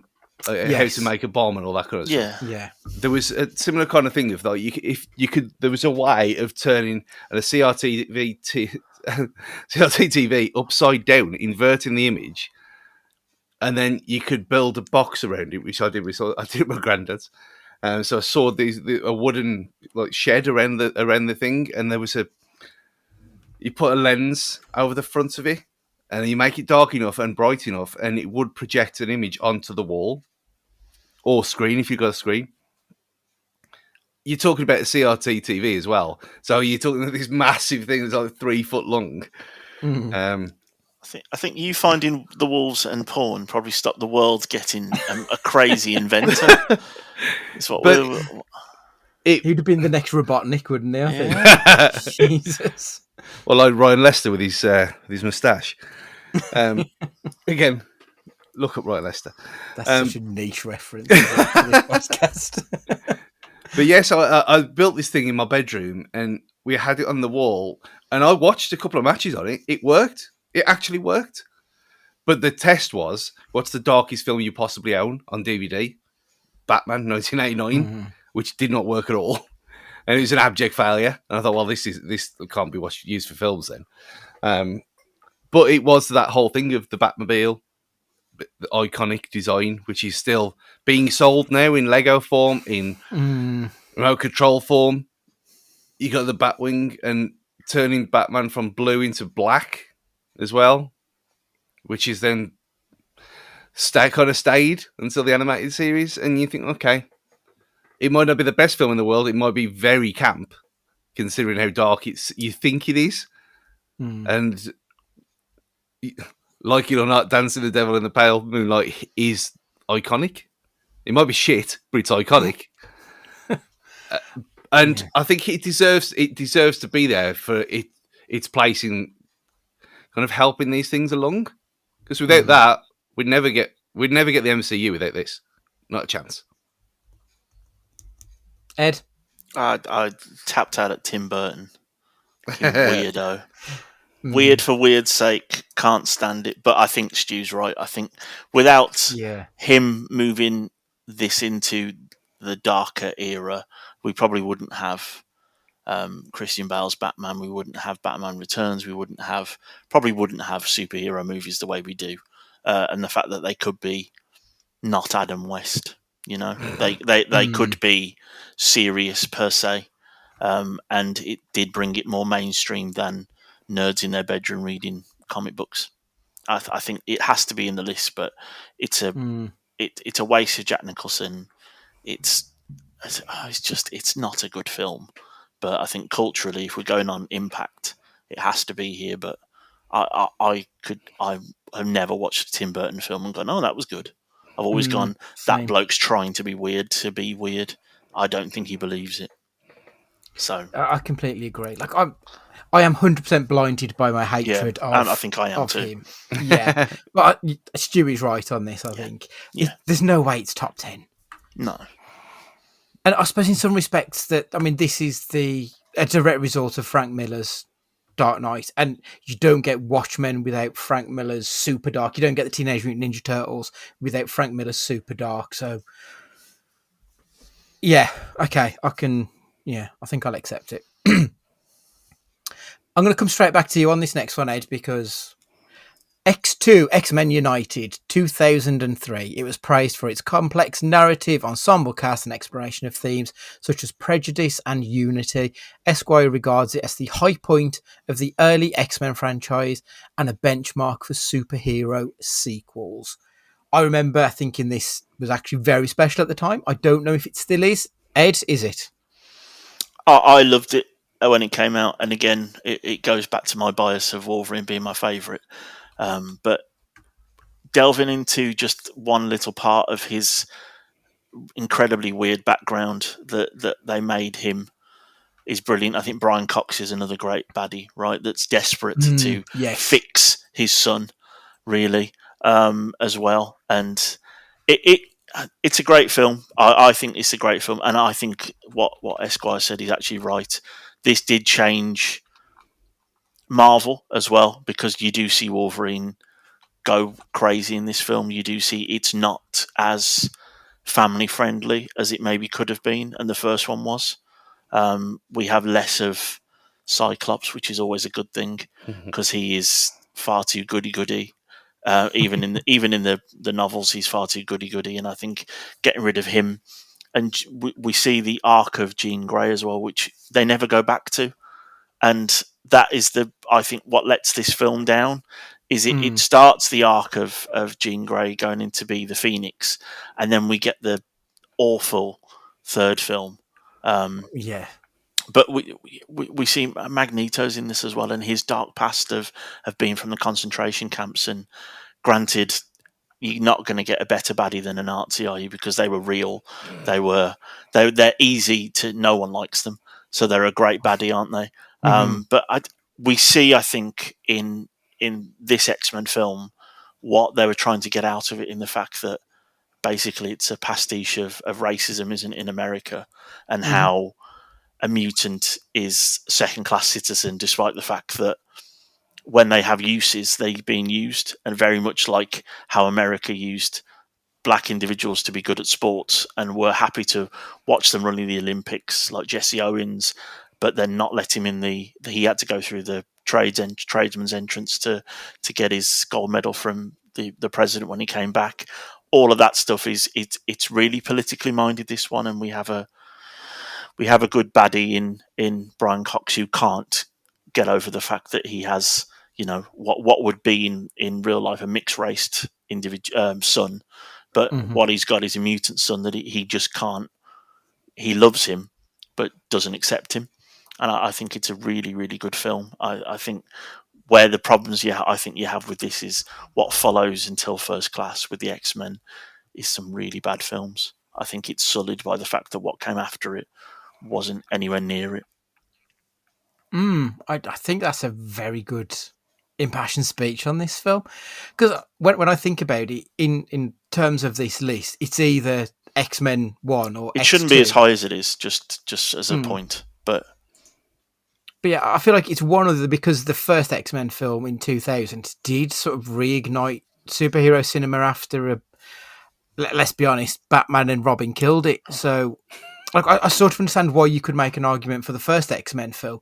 I do think X2 is a much better film, and I think this might actually be the one that is the retelling of God Loves, Man Kills. So, I mean, it's 100%. I think it deserves to be on here. It's one or the other, and I think I'm edging towards this because I do think it is a better film that expanded the world, and it feels like this is the proto MCU. This is where they've realised that they can do connections, that it just doesn't. The world exists outside of what's on the screen. Yeah, I think I would pick X2 over X-Men 1. Stu? I mean, I can't really say anything else, can I? It's one of the rare times where the sequel is better than the first one. There's not many of them. Oh, there's again another one to come. But yeah, I think the first one was always special because we'd never seen anything like that before. With that level of ambition on screen. But yeah, X2 is the better film. It's a better film. It's got a bigger budget. They know what they're doing at this point already, which makes the follow-ups even more disappointing because they had something special and they fucked it up. I watched this. So when the Fox merger happened, I thought, well, they're obviously going to get tied in now, and I watched them all then, all of them, and this is the best one. It's obviously of its time as well, so it's First Class is probably a better film, but it doesn't deserve to be on here more than X2. No way. No, I'd agree. I wouldn't mind rewatching the X-Men films, actually. I think we could probably do something like an episode on them next year at some point. Quite interesting, especially like I really want to watch the Jennifer Lawrence stuff again because there's an interesting conversation. We all love a bit of Jennifer Lawrence. She's got a wonderful pair of chebs. But we do like a bit of Jennifer Lawrence. But there was an interesting conversation about her and Emma Stone recently about who's had the better career. And I feel like Emma Stone over the last sort of 5-6 years has just fucking flown away with it. It's just blown it out of the water. And I kind of feel like the X-Men films are where Jennifer Lawrence's career stalled a little bit. So I wouldn't mind revisiting them just for that as much as anything else. Be quite interesting.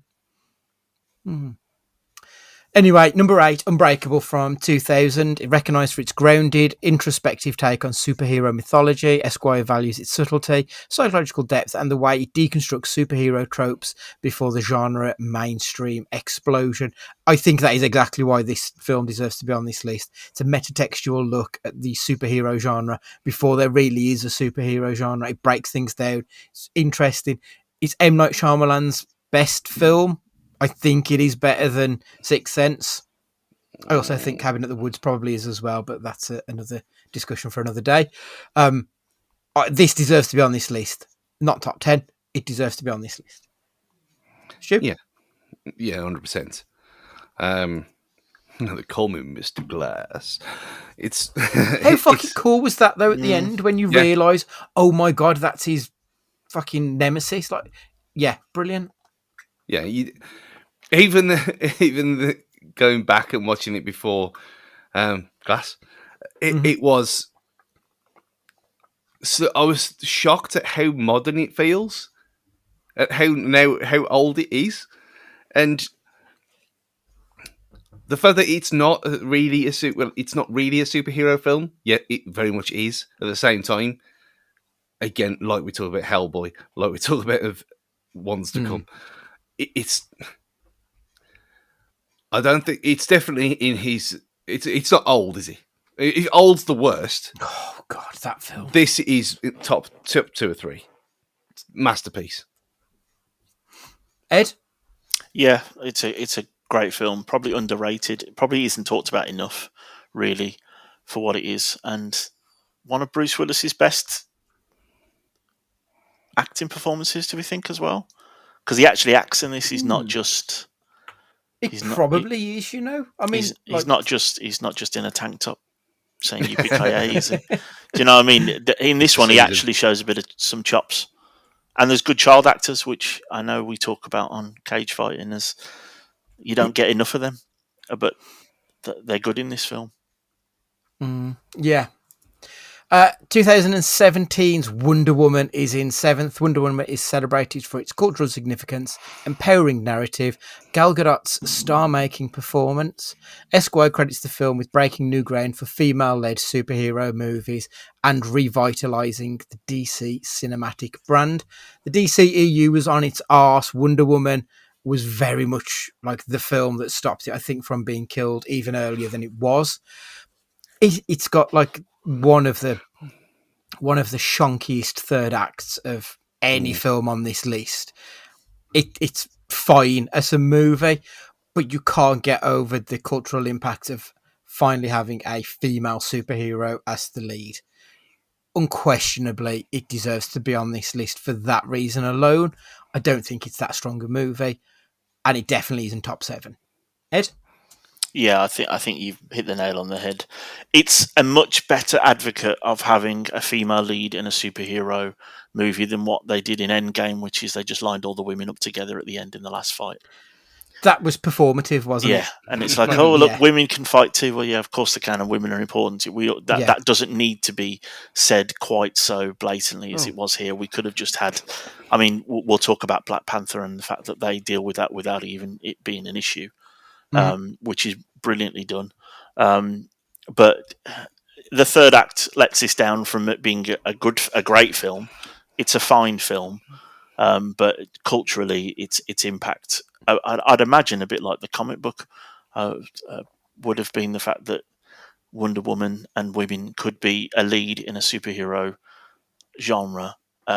It does break down the stereotypes that all the other films that we've talked about so far probably don't touch on, because if you think about females in all of the other, Lois Lane is always the damsel in distress. She's the probably the opposite of what Wonder Woman is. She's always the one falling from a building that Clark Kent has to go and swoop down and save, but Wonder Woman's the one that starting the fight. Mm-hmm. Yeah. Brian Azzarello's run on Wonder Woman is worth a read if anyone's interested in more Wonder Woman stuff. Stu, I remember us talking about it at the time when we both enjoyed this film. Yeah. It's again, it's aged. It's obviously not very old, but it's aged very well. It's again followed by an absolute abomination of a sequel. Even our Pedro can't save that nonsense. But yeah. It was. I never really thought about it at the time, like the whole female empowerment. Oh yeah, it's a film version of the Spice Girls kind of thing. But it probably was. I know we'd obviously got Scarlett Johansson doing her thing, which she obviously wasn't the lead until way later. But if you take that away from me, does it deserve to be on here? No, of course it doesn't. It's not that strong. But if we put in Batman on here for the same reason, then this has to stay on. Mm-hmm. Yeah. I think we'll make a similar argument for the next film, which yeah. is Black Panther 2018. It's recognised for its groundbreaking representation once again, the Afro-futurist vision and cultural impact. Esquire highlights the film's influence on Hollywood and its role in expanding the possibilities of superhero storytelling. Like, the thing is, though, this is an infinitely better film than Wonder Woman. This is like a very, very good film anyway. But of course, we do have the fact that this is a largely black cast and people behind the scenes, like everyone involved in this, like I say, everyone, the vast majority are people of colour, which is something that superhero films often get accused of not really doing a very good job of representation. And like, and on a personal note, it's Ryan Coogler, it's Michael B. Jordan. Do we get Sinners without Black Panther? Do we get the real best film of 2025 without Black Panther? Maybe not. So, like, this is arguably the most important film on this list in terms of its wider impact, I think. Yeah. And when we talked about it at the time, and I wasn't massively into it. And I said, like, this isn't for me. I get that. It's not aimed at me. And that's not a problem. But watching it back, I was very wrong. And it doesn't even matter. Like, we're saying it's for black people. It obviously has to be because of where it's set. Mm-hmm. It's not performative. It's not, we need to make a film for black people now. It makes perfect sense because of where it is. Like, if you put white people there, it wouldn't make any sense, would it? So doing it this way, it was natural. The lunatics on Twitter or anything couldn't moan about it because it was Wakanda, not a real place, but it's set where it's set. Of course, it's going to be a black cast. Of course, it is. And the fact that they then got trickled into the rest of the MCU, and you're still getting Wakanda and vibranium and all the other stuff, and all the tech and stuff that came from it, like drab into other future MCU stuff, even now. Great. No one even bat an eyelid. He changed it all. Mm-hmm. Yeah. Ed, you've said several times that, like, the strength of a superhero is often on the supervillain, and Michael B. Jordan is probably the best of all of the MCU, at least of the ones I've seen. Yeah, this is my favourite Marvel film. I loved it when I watched it in the cinema, and I've loved it when I've watched it probably every year, at least once since watching it. It's let down again by the sequel, but there's reasons obviously for that with the fact that Chadwick's not in it. It's brilliant because of its timing's brilliant too. Right, 2 years before everything that happened in America when they had that during the lockdown, we had that George Floyd moment and all that kind of stuff as well. It fights in the face of, and it's really quite blatant with it, but it needs to be there because of, like what Stu just said, it's based in Africa, isn't it? But it flies in the face of black people being stupid, black people not being able to do sciencey stuff, which is the stereotypes that America in particular has over black people there. And it's brilliantly led. We have the tribal element, which is really real with Africa, but it's not overplayed. They all come together at the end. It's brilliant. And Michael B. Jordan is the best baddie in Marvel. I think he plays it brilliantly. Killmonger is a scary MF that you don't want to mess with. And he plays perfectly against T'Challa, who is, he's basically Captain America, but in Wakanda, isn't he? He's like this too goody two shoes. And you even have the twist at the start, don't you, with where people are placed, and it all comes back, and it's interwoven brilliantly, and you even get the very obvious, you've taken these artifacts from my country, which is now still very culturally appropriate. It was only last year where you had the whole marbles incident when you realise that most of the stuff in the British museums are basically just stolen from a worse time. But a different time that was, we can't be judged on what people did then because it's not the way things work. I think this is it's a great movie, but over and above all of the political things, this is just a really good movie with a really good baddie, and it's good against evil, and it really works. Mm-hmm. And like you briefly touched on it when discussing Wonder Woman. Yeah. This is the best representation of women. Definitely MCU and potentially in most superhero films. Like Danny Garay, I think is just incredible in this. Like she's comes across so powerful, and like none of it is because she's a woman. It doesn't feel forced in any stretch. It's entirely believable and it feels realistic in a made-up country. Yeah, Like, you just think that excellent. they're the best of the best. They're the SAS of Wakanda, and it just so happens that they're women. It's never made a big thing of, is it? I think the only thing that probably stops it being a 10 for me is there's too many of the jokes about Martin Freeman being white. I don't think we need that. I genuinely think that detracts from it. Saving another white boy, that kind of stuff. I think I get why it's in there because it's basically years and years of oppression being argued against in a film, but I don't think it needed to be. I think it cheapens it slightly, but for me, it's still like a 9.5 out of 10 film. I think it's brilliant. Out of interest, you, where is it on your list? I think it was 8. Let's have a look. If you're a bit Martin Freeman being in it at all, and with his terrible accent. It's You'll always be Tim from The Office, though, only that's the problem with Martin Freeman.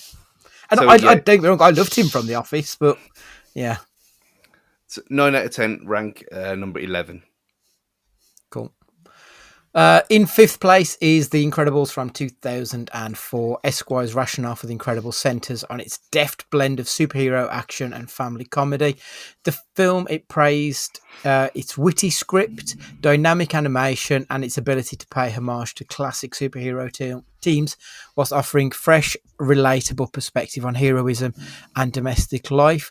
The commentary notes on the film's enduring appeal and its influence on both animated and live-action superhero narratives. I don't know if it's just because it's like 21 years old now. I never even considered it, but it is a very good film. Ed? Yeah, I remember watching it in the cinema when I was at uni. So we are going that far back. It's a great film, and it again, maybe because it's animation rather than live action, you can have the fact that you've got this old, that he is Mr. Incredible, has hit his late 40s, and all of a sudden he is, an insurance salesman, and it's really funny that that superheroes aren't needed anymore, and it's like a sitcom, but it's an hour and a half movie about superheroes, isn't it? I think it's whether I'd have it this high, I think you could argue against it with it being sort of top 5. But again, when you look at when it was done 2004, and we're talking about some of the films that were around at the time, you've got a couple of the X-Men films had happened by then. Superhero films weren't 10 a penny like they are now, thanks to Marvel. It was a really interesting take on superheroes that we hadn't seen before, in terms of they are superheroes that have got old, and how are they trying to have a normal life now because they're not needed. It's something that we probably haven't really touched on much since either. It was definitely a new take on superheroes, which is why he deserves to be in here. But it also is, again, a good film with a good baddie, and I will always keep coming back to that. It needs that, and whether I'd have it this high, no, but it needs to be on this list because of probably when it came out is probably its best thing. It was a really different look, and it was Pixar don't have many misses, and they certainly didn't miss with The Incredibles. Yeah, it's a fair point. Like Pixar are probably the most consistent, I think, of all of the animation studios. They just always know where the heart is in everything, and I think that's what puts them above the rest. Stu, Incredibles. It's amazing. It's as old as it is because it doesn't feel old at all. Like you could. I know they did release the sequel, which is it's okay. Yeah, it's fine. Yeah, it's all right. It wasn't needed at all, but obviously modern world. But yeah, this could have been released this year, and it would be exactly the same. It's one of the most perfect films that they've ever done. It's up there with Toy Story. Let's say Cars, maybe Cars, has just been a masterpiece of what it is. And whether it's still better than a lot of other real, air quotes, superhero films. Yeah, it's fair. Yeah, you're right. Speaks volumes that 21-year-old CG family film surpasses things that cost 300 million quid with a budget the same on top, and this is still probably got more heart and looks better and is beloved, and you're still getting, even now, families around Halloween, that you get them all dressed up with a little eye on the chest and everything, and it's culturally, it's strangely everywhere, yet nowhere at the same time, but it's beloved. It's a great film. Yeah. Fourth place is The Avengers, or Avengers Assemble in this country, which was 2012. Esquire highlights The Avengers as a watershed moment in cinematic history, marking the successful realisation of a shared universe and the superhero team-up concept. The film's commercial success and cultural impact are emphasised, and its role in setting the template for future blockbuster franchises. I don't feel like I can say anything more than that, really, because whether it was a good or a bad film is sort of irrelevant, to be perfectly honest. It was, as to say, a culmination of a number of films leading to one end. And it was this team up of something that, as a comic book reader, is something that we've wanted to see on screen for decades at this point. So, yeah, unquestionably. And it probably deserves to be in the top 5. Stu? Yeah. It's my number 1 on my MCU list, and it's never going to change. With that for the panning scene where it just goes around all of them in New York. I think this is absolutely fucking amazing. One of the most iconic scenes in any film ever made, ever. Yeah. And even the Lego Avengers game, when they do it in there, and there's like a little level parodying itself. It's still tingly. It's so good, and even again, the age of it looks better than half the shit they've released in the last 5 years, and it's what got me into collecting little figures of things. Because before then, I didn't really care. Then Disney Infinity figures started with the Marvel stuff because I wanted them all. I wanted them all on the shelf, and then they're over there. They've got a new shelf to go on now. So they can all spread out. It's a photo frame shelf turned upside down, but it doesn't matter. Does the job. Yeah, exactly. But yeah, this would probably be my number 1. I know why there's what's coming up is above it, but this as a fun version of a superhero film, this is the best. But shadow of a doubt. Ed? Yeah, I don't think I can add much to it. Again, X-Men were always my thing. I was adjacent to a lot of the Marvel stuff through it. Whenever these characters came into the X-Men books or cartoons and then left again, barring Spider-Man. But I watched this and then went back and watched all the other movies that came before it. So I hadn't seen Thor, I hadn't seen Iron Man. I'd only seen the Captain America stuff before watching Avengers. And I went back and watched them because of this film. So, it deserves to be here. It probably should be. Well, it's definitely top 5. Could argue it's probably higher. I know the films we'll talk about, like Stu just said, there'll be reasons why they're above it technically, but we wouldn't have had the last 20 years or whatever it is, 13 years, sorry, of Marvel spewing things out whether we liked them or not, without this. And we've had some misses, but we've had some hits as well in some of that stuff that's been spewed out since. So it stands there for a reason, and it, like you said, Andy, it's exactly what. When you read all the books, it's exactly what you want, isn't it? You want all the main characters to come together, and this is the best version, I think, of when they do. It's the best one of the groupings. Yeah.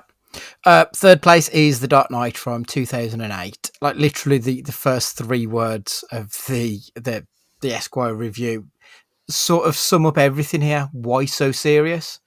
Hmm. Because this was when superhero films became serious.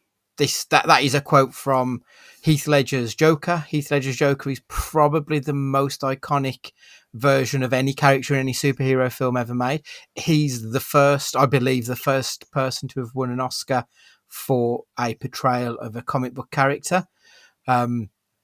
Obviously, it was posthumous, which has sort of carried on the legacy somewhat and held it up. Sadly, I mean, we'd much rather have him here with no Oscar than and away without one. But what does it say? So Esquire's commentary focuses on the genre-defined qualities blending superhero spectacle with crime drama and psychological depth. Heath Ledger's Joker is signalled out as iconic performance, and the film's influence on both superhero and mainstream cinema is underscored.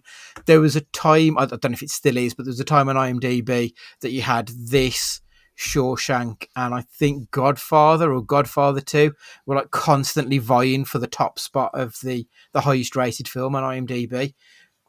It's probably still up there. The fact that a superhero film is in the top three of that sort of ranking, I think speaks volumes, and it certainly goes beyond the superhero world, the importance of this film. Ed? It's a masterpiece. It's a masterpiece of a film. The opening scene, the bank robbery, is incredible, and you see who the Joker is within the first 10 minutes of the film, and the fact that he does not give a shit, and that makes him the best baddie on this list, probably, and the best performance, probably, of all the other baddies that we're talking about. He's the most interesting bad guy in comic book lore because he doesn't do it for any reason other than the fact that he can, and I think that's incredible. Heath Ledger's performance, it was Oscar worthy. The fact that it's in a superhero film, is there are so many iconic scenes. When he crashes the party, when he makes the pencil disappear, all of that stuff. It's just it's incredible, isn't it? And Christian Bale gives as good as he can being Batman when Batman has to be, this perfect bastion of he's not going to kill anybody. We even have Harvey Dent. Aaron Eckhart, is it? Yeah, plays him really well, brilliantly as well. We have really three main characters running through the whole thing with Gary Oldman. Yeah, I don't know how it can get much better. You could argue that maybe as a film, there's a little bit in the middle that it drags a little, but you get past that really quickly. It's incredible from pretty much minute one to the last minute. It probably should be higher on this list. I can see why it's not, but it's probably in my top 5 films of all time. It has performances that make you go, wow, and it's a superhero film. It's crazy that it can be so beloved when really you'd argue it's probably one for the nerds, but this broke through, didn't it? It did. It covers everything when you look at, when you do a list of the best of, there's the cultural impact, there's the legacy it's left, there's the storytelling nature of it that just draws you into it, and then it gives you that personal feelings towards it. It covers everything you want in a movie. And obviously, Stu, the mark of any good genre film is when it gets parodied, and I would say that The Naked Gun parodied the opening scene with the bank heist stuff. It's there's your cultural footprint, surely. Yeah, even so far. Well, obviously we had a Naked Gun for a long time, but yeah, it was for the whole IMAX stuff about it as well. Which again is a bit slightly underused, and no one really talks about how they do this. Especially on the home version, normally it's just cropped and it's left as it is. On the Blu-ray for that, it's left. It is as we watched it. It's full screen for certain scenes, and then cinematic for the rest. And it's It's at least one of the best films ever made. Simple as, and it deserves to be talked about with Godfather Part 2 and Shawshank and Trapped in Paradise. And it's one of them things where you look at Batman Begins, which was fine. It was fine. 7 or 8 for me. But to go from that to this, it's like Terminator to Terminator 2. There's not many. I mean, films that are not part of a trilogy or designed as a trilogy. You put Empire in there, I guess. But this is a different level altogether. Yeah. And nothing's been. There's been no jump bigger than this. And I don't think there ever will be again. No. You go from obviously there's only 3 main characters in it that carry over, but regardless, you're going from good to exceptional.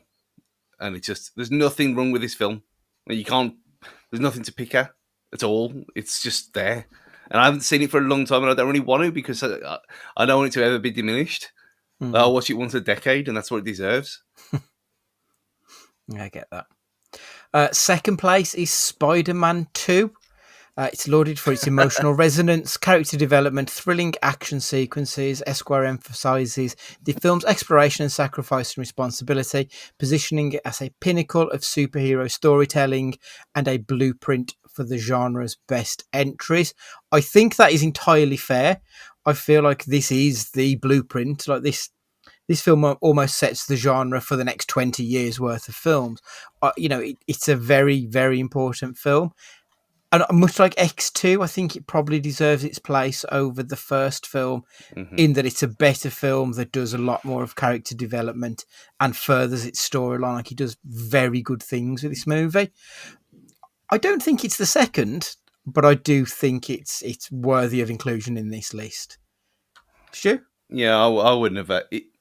If you're having X2 on here, you have to have this on here as well. I'm surprised it's this high up, but it's a lot of people's favourite film. Like, it's of that time, and you think a lot of the people who watch it at the time are now writers and film critics themselves.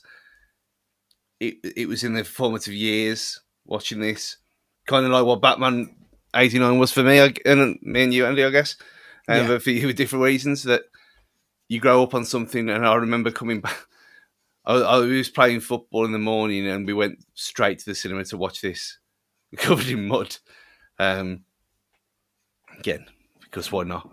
And you see now, even the Doc Ock stuff, and obviously what happened in No Way Home, and that's my third favourite MCU film ever. I know you don't like it because of nostalgia bait and whatever it is, but which is 100% true.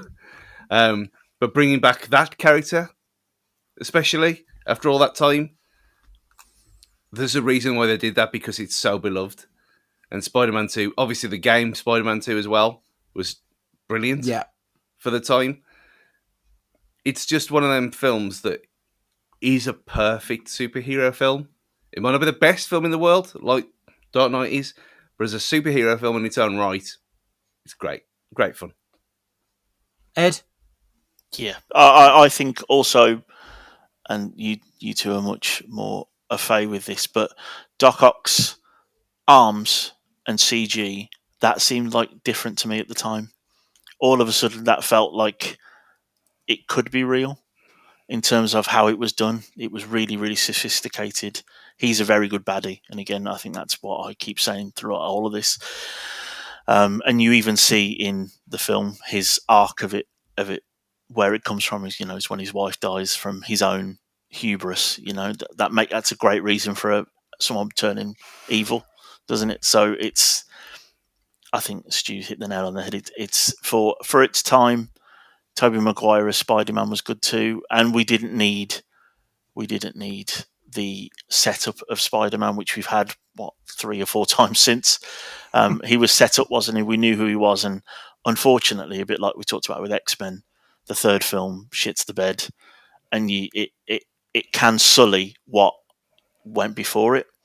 And I think I remember watching this again at the cinema when I was at uni, and then I bought it as soon as it came out on DVD. Would go and buy it, and I would watch it because it was just really cool as well. I know that sounds really blasé, but it was a really cool film. It looked good.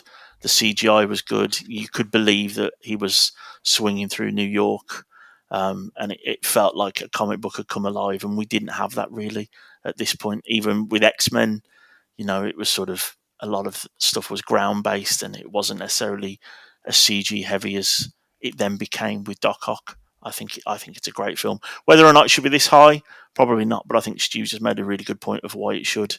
And if you're going to have X2 and The Incredibles from when it came out the same year, it's kind of setting the scene for 20 years really of comic book dominance, isn't it? Yeah, absolutely. On Spider-Man 3, I still think that's the third best Spider-Man film we've had in the 21st century. Like, I watched it not that long ago, and like it's not good, but it's kind of fun because of how bad it is. It's better than any of the Andrew Garfield shit, and I don't even think the Tom Holland stuff really competes against it, because the Tom Holland stuff doesn't feel like Spider-Man to me, whereas Tobey Maguire does. I mean, that's mad, but it's not as it's nowhere near as bad as I remember being at the time. Well, again, when I watched it before all the multiverse stuff, and they were coming back, which it would have been so good if they'd kept it secret. It would have been imagine if that had actually happened, and then you'd see them both walk through the portal. Oh, wow. But yeah, I watched it, and I thought, oh yeah, actually, this is quite fun. This is a bit of a laugh. And I mean, the Andrew Garfield ones are their own separate thing altogether. Yeah, we didn't need those, did we? Those are awful. I love Andrew Garfield. Yeah, he's a waste of a character. Shit. Waste of an actor, really. Isn't it? Yeah. Right, so number 1 is 1978's Superman. Esquire crowns Superman as the greatest superhero film of all time, citing its foundational influence on the genre, Christopher Reeve's iconic performance, its blend of spectacle, romance and optimism. The film is credited with establishing the template for all subsequent superhero movies and remains, in Esquire's view, the gold standard for the genre. It's difficult to argue against any of that. It's obviously a period piece because the technology has moved on since, but I don't think that diminishes the film in any way, shape or form. It's still an exceptionally good film to watch. Christopher Reeve is excellent. The saying that was always sort of like touted about Reeves was that, you believed a man could fly, and you did. And obviously this was 5 years before I was even born, but could you imagine going from the type of films that we would have had? I mean, even superhero stuff, like if you look back to the George Reeves stuff, he was just a barrel-chested man who would fight people. He wasn't flying around. He wasn't doing anything like to that level. To go from that and Batman 66 to then seeing this must have been absolutely mind-blowing. So, I think it's a very worthy inclusion, and I can't really argue against it being the most important film. It's not the best, but it probably is the most important film of the genre. Ed? Yeah, without it, it's 78, so it's a year after we've seen Star Wars, the world that's seen Star Wars, and all of a sudden, outer space and effects were possible. And we wouldn't have had Adventures of Superman with Dean Cain and Terry Hatcher that made my early teenage years a lot more interesting, because she was unbelievable as Lois Lane. But it's here because it's the first, really, isn't it? And it needs to be here. You have to look past the fact that I still think Superman's a very flawed character in terms of you put some glasses on and all of a sudden people don't realise that it's the incredibly handsome man that flies around with not an S on his chest. In fairness, sorry to jump in, have you seen the James Gunn, the latest Superman? Yeah. You can't tell me that Kal-El and Clark Kent look alike. Yeah, like that. They look like different people. He does such a good job of doing. I can sort of see why. And I know he makes the joke about he has those special glasses that change people's perception of it. It's really clever, but And I think Reeves did a very good job of that. Like, there was a difference between Superman being upright and then Clark Kent was quite small and meek in comparison. So like, I think that's why Reeves gets such high praise for his performance, because Superman and Clark Kent were two separate characters. Yeah, but it culturally, this is it's we wouldn't be having this 2-hour discussion, would we, without this film? So it has to be number one, and the fact that the next film is better pales into comparison. It doesn't matter. Yeah, Stu. I mean, the only thing I could kind of think of, like, first time I saw Jurassic Park, and it was a proper jaw drop moment. I'm guessing that's kind of a similar experience that people must have had with this. Because even though it doesn't look that bad, mostly it's only the flying stuff and even that, some of it looks fine, some of it obviously not. But like the fact that it's a real helicopter on the roof, mad lunatics. They did a Superman special on the now weekly quoted Corridor Crew, or corridordigital.com, or on YouTube. Just go and watch it, it's good. Because they talk about how you look at the effects of the new one, and how a lot of it with the silly bollocks with the floatingness in the river, and it's way over the top, and it's all the better for it. Whereas this is as grounded as it could be for the late 70s, running around in Lycra and spinning around in phone boxes and getting changed that way. But it is iconic, ain't it? Everyone knows Christopher Reeve is Superman for everyone, and it's never going to change that.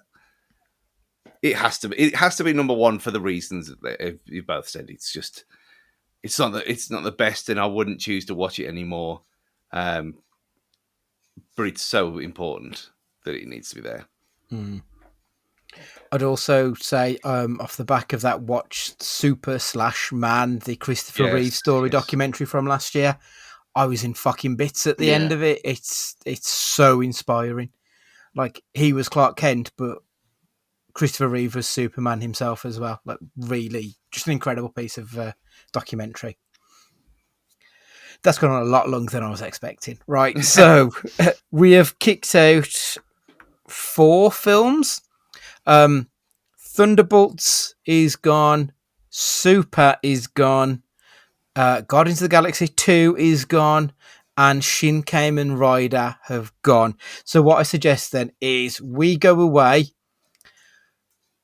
We come back with maybe 5 that we think should potentially be placed in its in its stead.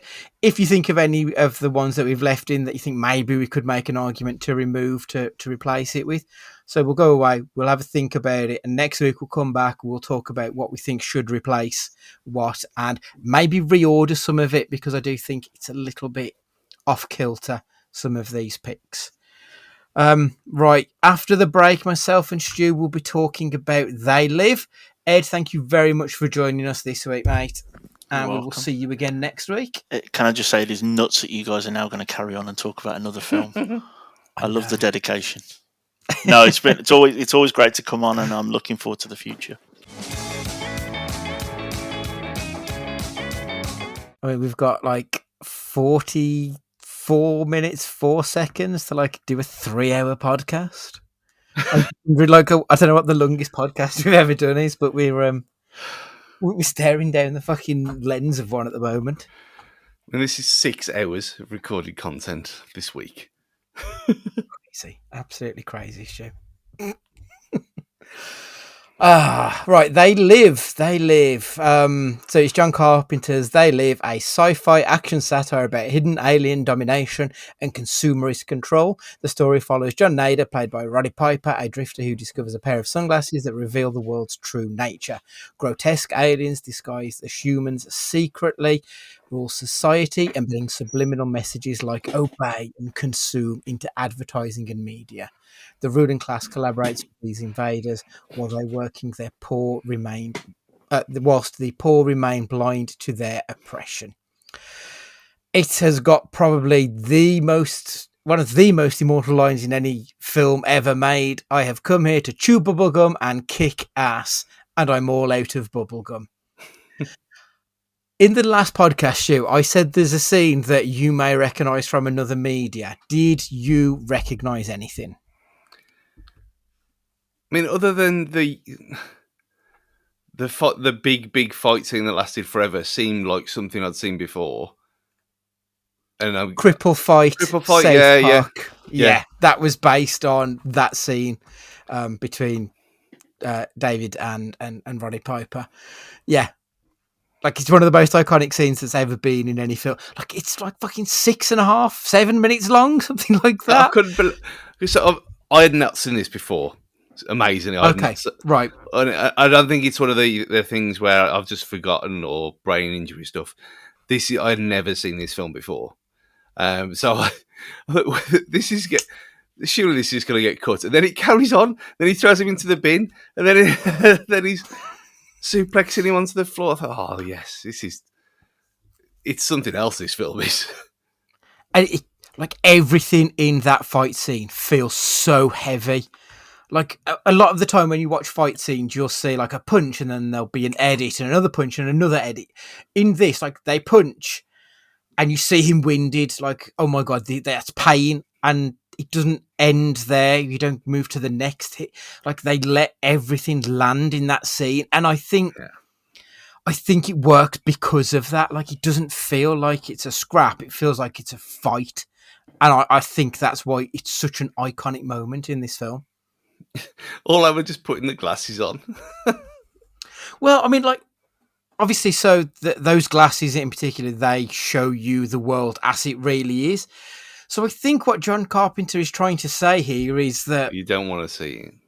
Some people just don't want to see it. Some people, you have to fight them. You have to give them more than you've got to make them see behind the capitalist agenda. Like, it's a little bit conspiracy theory-ish, but at the same time, it does kind of ring true.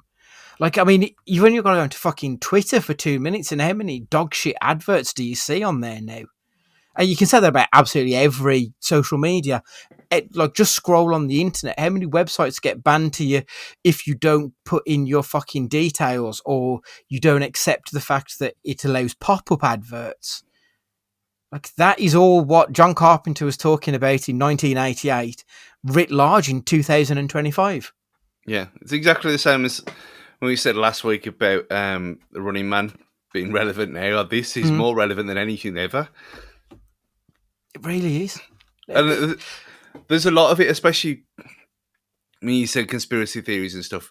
I mean, I was having a whale of a time in 2020 with all some of the ideas that would be banned around. Again, some not unproven.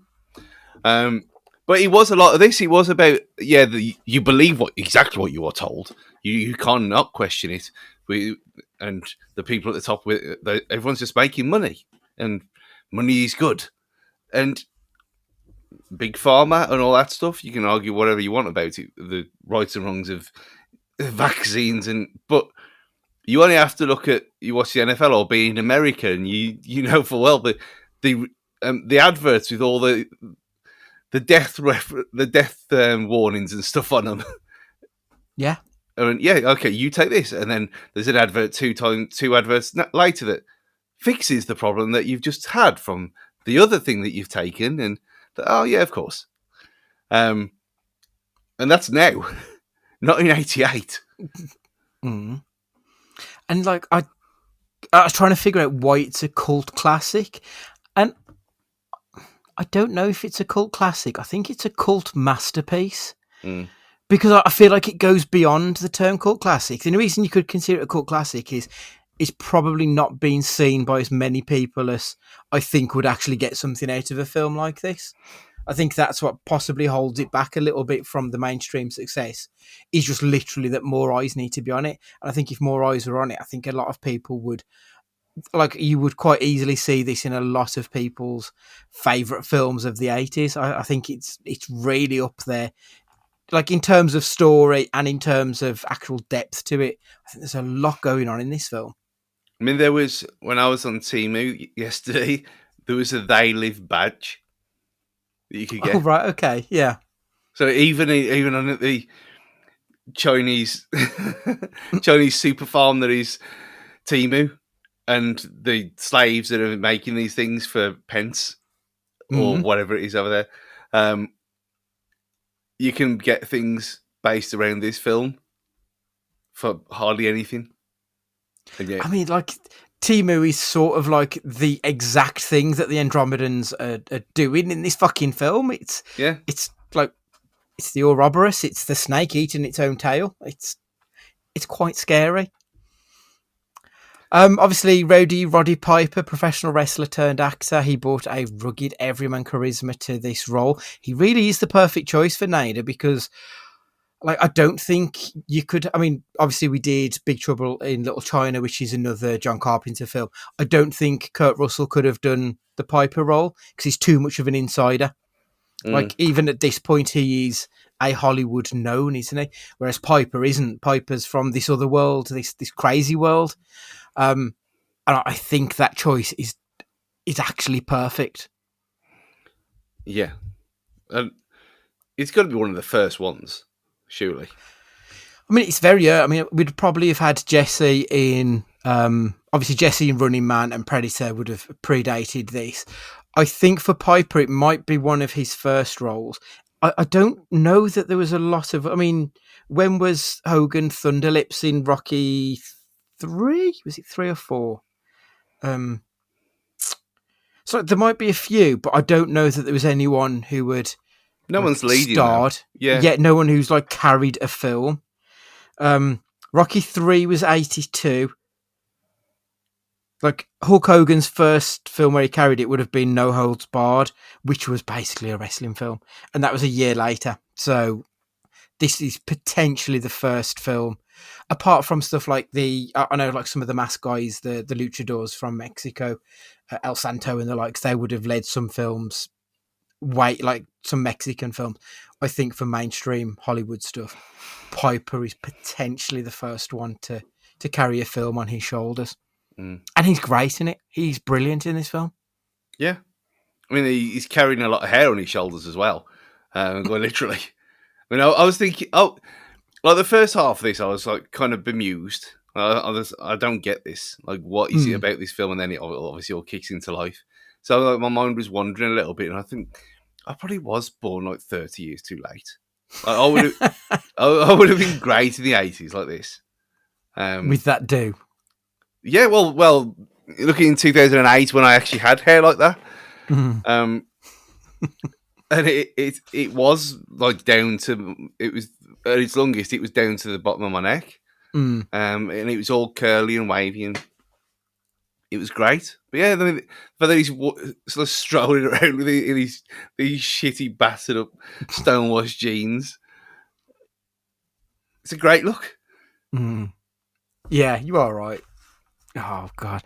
You just made me remember I went to Alton Towers. And do you remember the Ride Air? The one where you're lying down flying. I remember like they put the thing over you and my hair got caught in the fucking, like the pad things that they put over you got caught. So like I was drunk and it was just like my hair was being pulled because my hair was so long and luxurious, and no, it's not.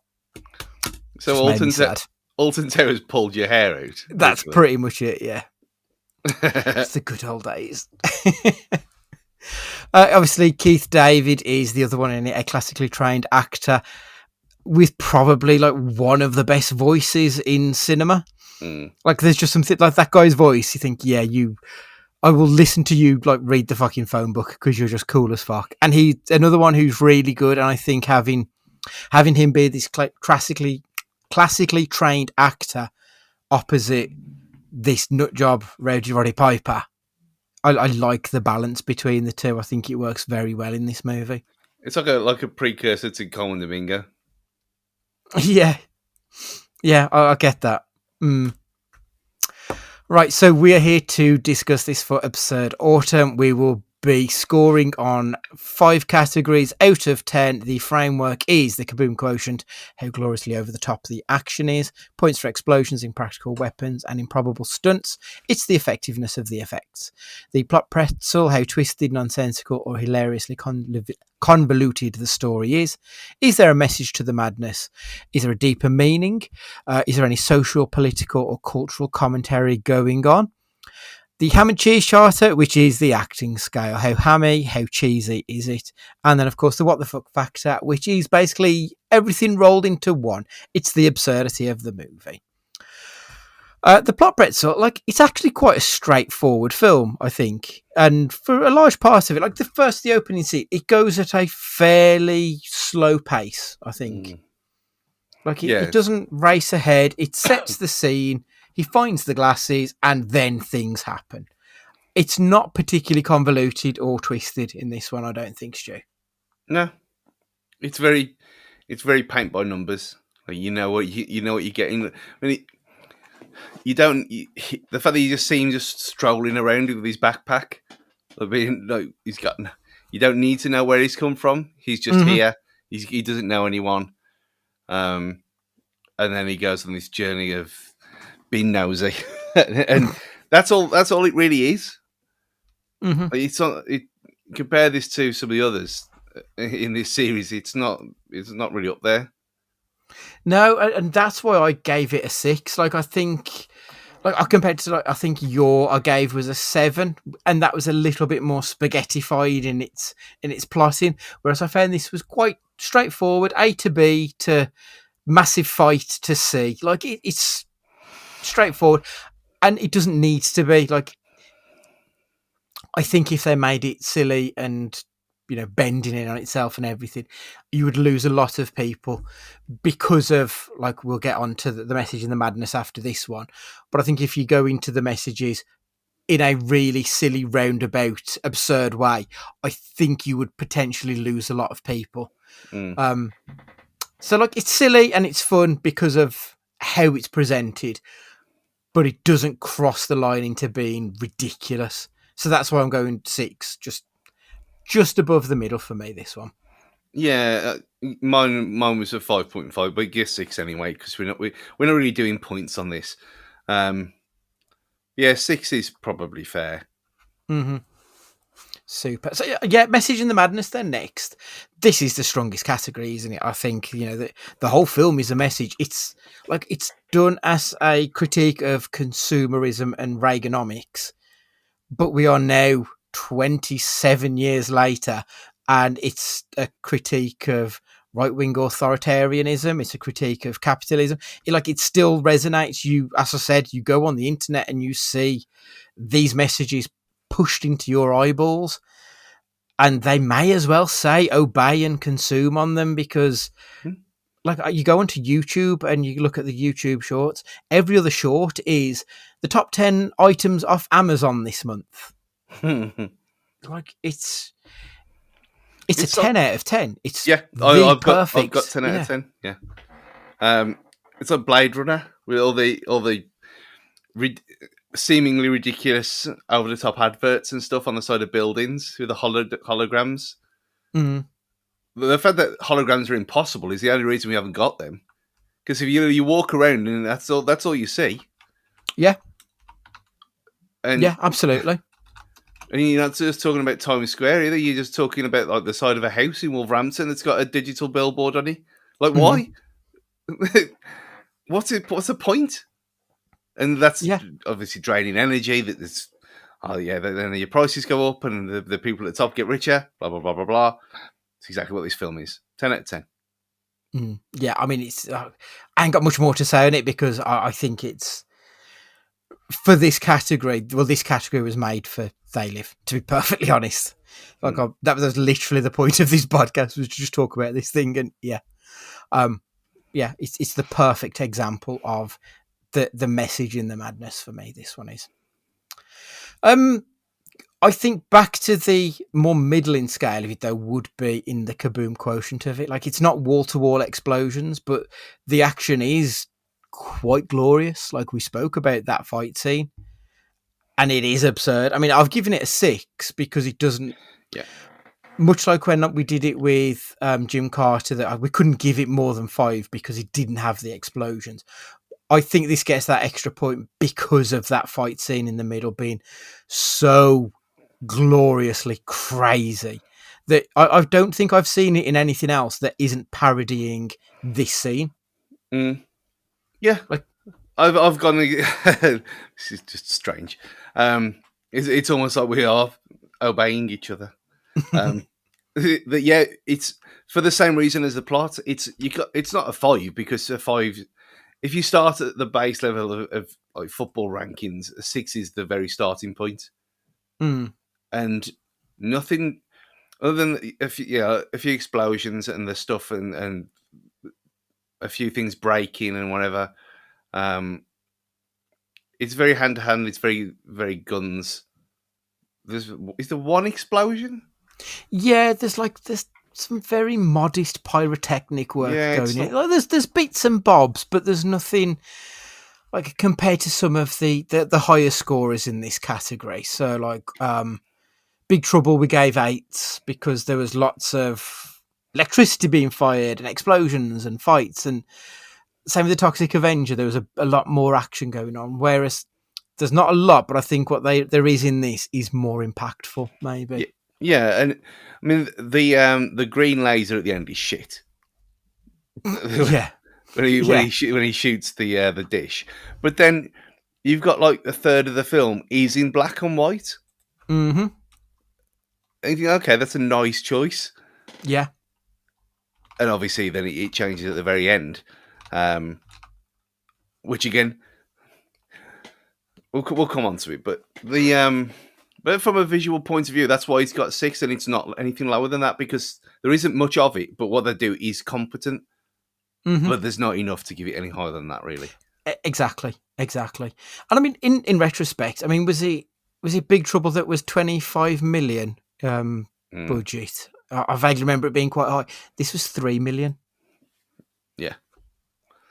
Yeah, so I mean, in terms of like box office size, this was 3 million. Toxic Avenger from 5 years earlier was 500,000. In terms of like actual inflation, this is very close to what Toxic Avenger would have been if that was made a few years later, I think. So I think they did a very good job with very little here. I'm guessing the black and white stuff hides a lot of the shonky makeup as well. Quite possibly, because there are bits, I think, especially when you're watching like the HD version of it, where the masks look a little bit hokey. But that's probably part of its charm, I think. Yeah. I wonder if there's like a colorized version of the masks and stuff.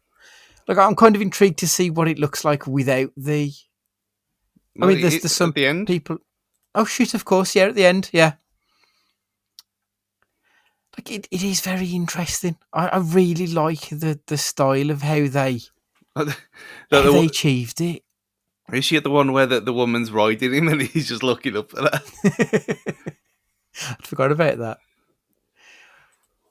Outstanding. The ham and cheese charter, Stu.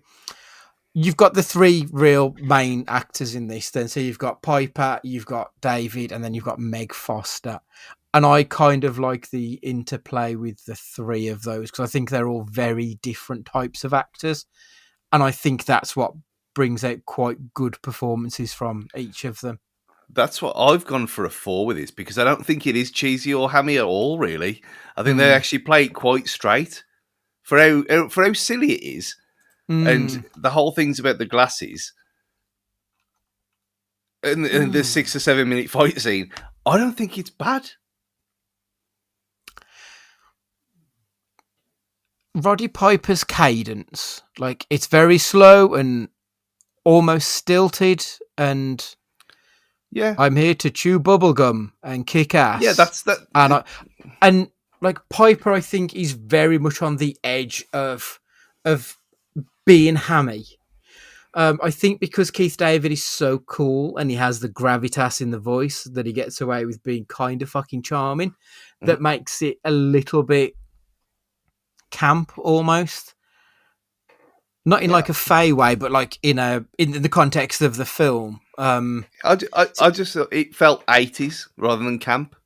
And obviously, I don't remember Roddy Piper wrestling wise. So I'm going into this, other than the cartoon, as I said before. I don't remember any of the like, non-fighting parts of his wrestling career. So this I've gone in not seen him in anything before, really. So you look at this. That might be why. I've gone with an 8 because like Piper is one of the most energetic, highly strung speakers. Like he's one of the greatest talkers in professional wrestling, and he does such a difference to it. Like, and I think it's very good how he does it. Like he's properly acting. He's not just taking Roddy Piper from the screen, off the TV screen to the movie screen. But I see where you're coming from completely, because they are very good performances. Because I mean, when he's like the bit where he's just sitting there, and when he offers him, you got a place to stay tonight, and he's just been all deadpan and moody, and you think, well, okay, this is not what I expected this film to be. And then he's following him down the street, and even the stuff where he's explaining it to the woman. He's like, yeah, I'm obviously going to, and she's like, I'm obviously going to agree with you. I haven't got a choice. But it's not like Leslie Nielsen slapping people around. Like, get a hold of yourself. It's not that level. It's just acting.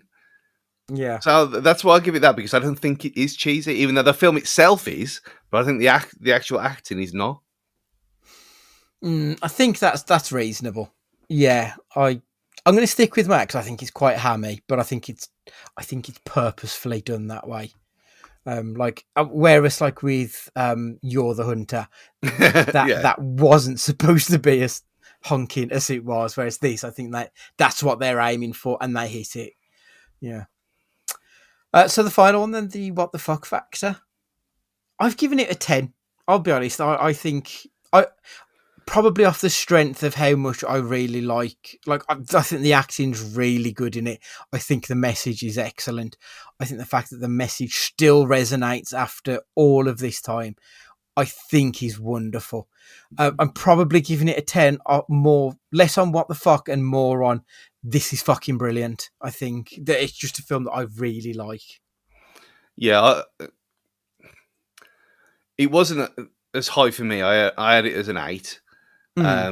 Just because of following the theme of these films, it wasn't as bombastic and crazy as I thought it would be. Maybe because that's what the world we live in is like. And you try and look at it from 80s eyes, where this seems a bit absurd.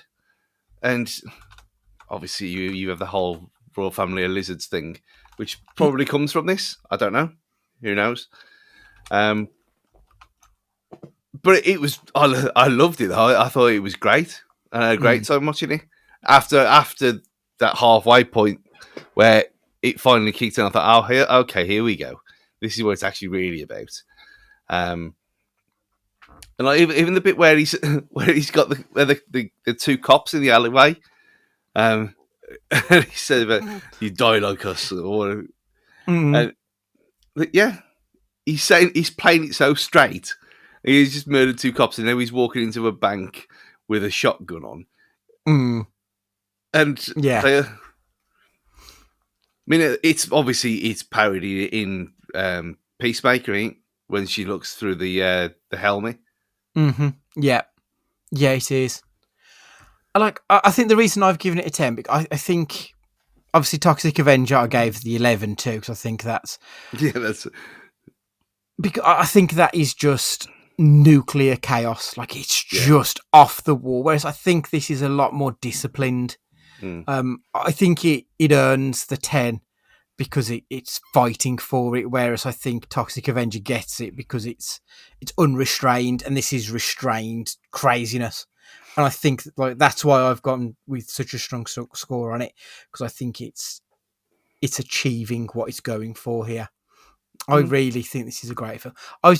genuinely a little bit surprised that you haven't seen it before. I really thought this would have been right up your boulevard.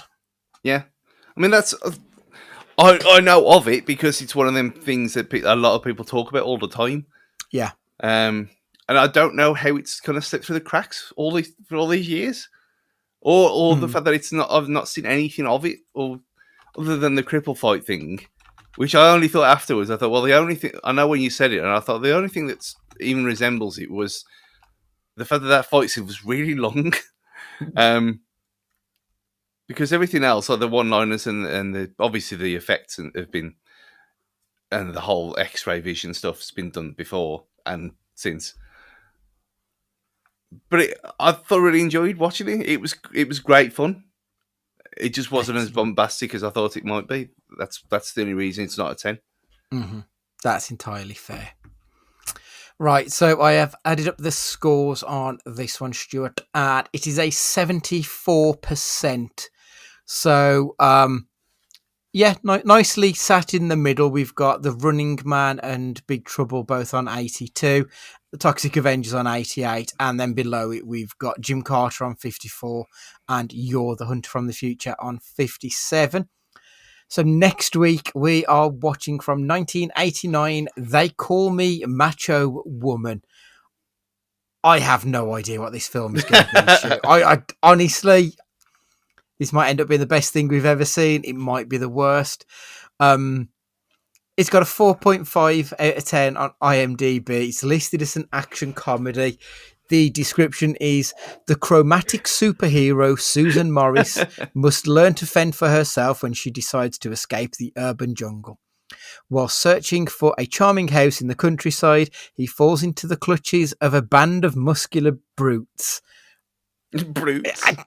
I don't know. I mean, the images on this look like it was filmed in the 70s, not 1989. I'm a bit more worried about this one than I am any of the others, but I'm also kind of excited.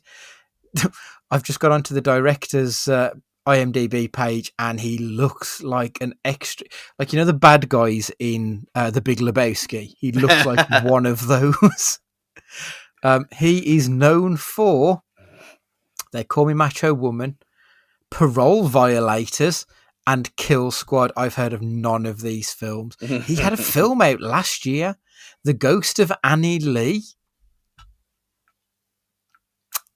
Interesting. I know nothing of this. What's his name again? Patrick G. Donahue. I'm excited, but I have absolutely no idea if that is well founded or not. There are nobody who's in this film even has a picture on their IMDb page. Oh no. That's potentially worrying. Oh God. On the bright side, it's 81 minutes long, so that's all right. Winner. I'm looking forward to this one. Right, okay, so that's next week. So the first half of the next week's podcast will be looking back at some extra superhero films we think potentially should have been included in the list of the most important, the best, the greatest, whatever you want to call it. And then we'll be talking about They Call Me Macho Woman. So for this week, if you make sure that you've got us on your podcatcher, and if you could leave us a 5-star review, we would love you forever. If you want to get in contact with us, it's at cagefightingpod or cagefightingpod@gmail.com. And for this week, Stu, would you like to say goodbye? Yeah, if you've got this long, just reply on Twitter with brushed PVC, and we'll know you've made it to the end. Goodbye. Yeah, it's goodbye from me. I don't know if that's like... Yeah, I think we've passed like the 2 hours 45 mark at this point. There's no edit points in this either. I don't think I need to come out. It's goodbye from me too. And remember, be excellent to each other.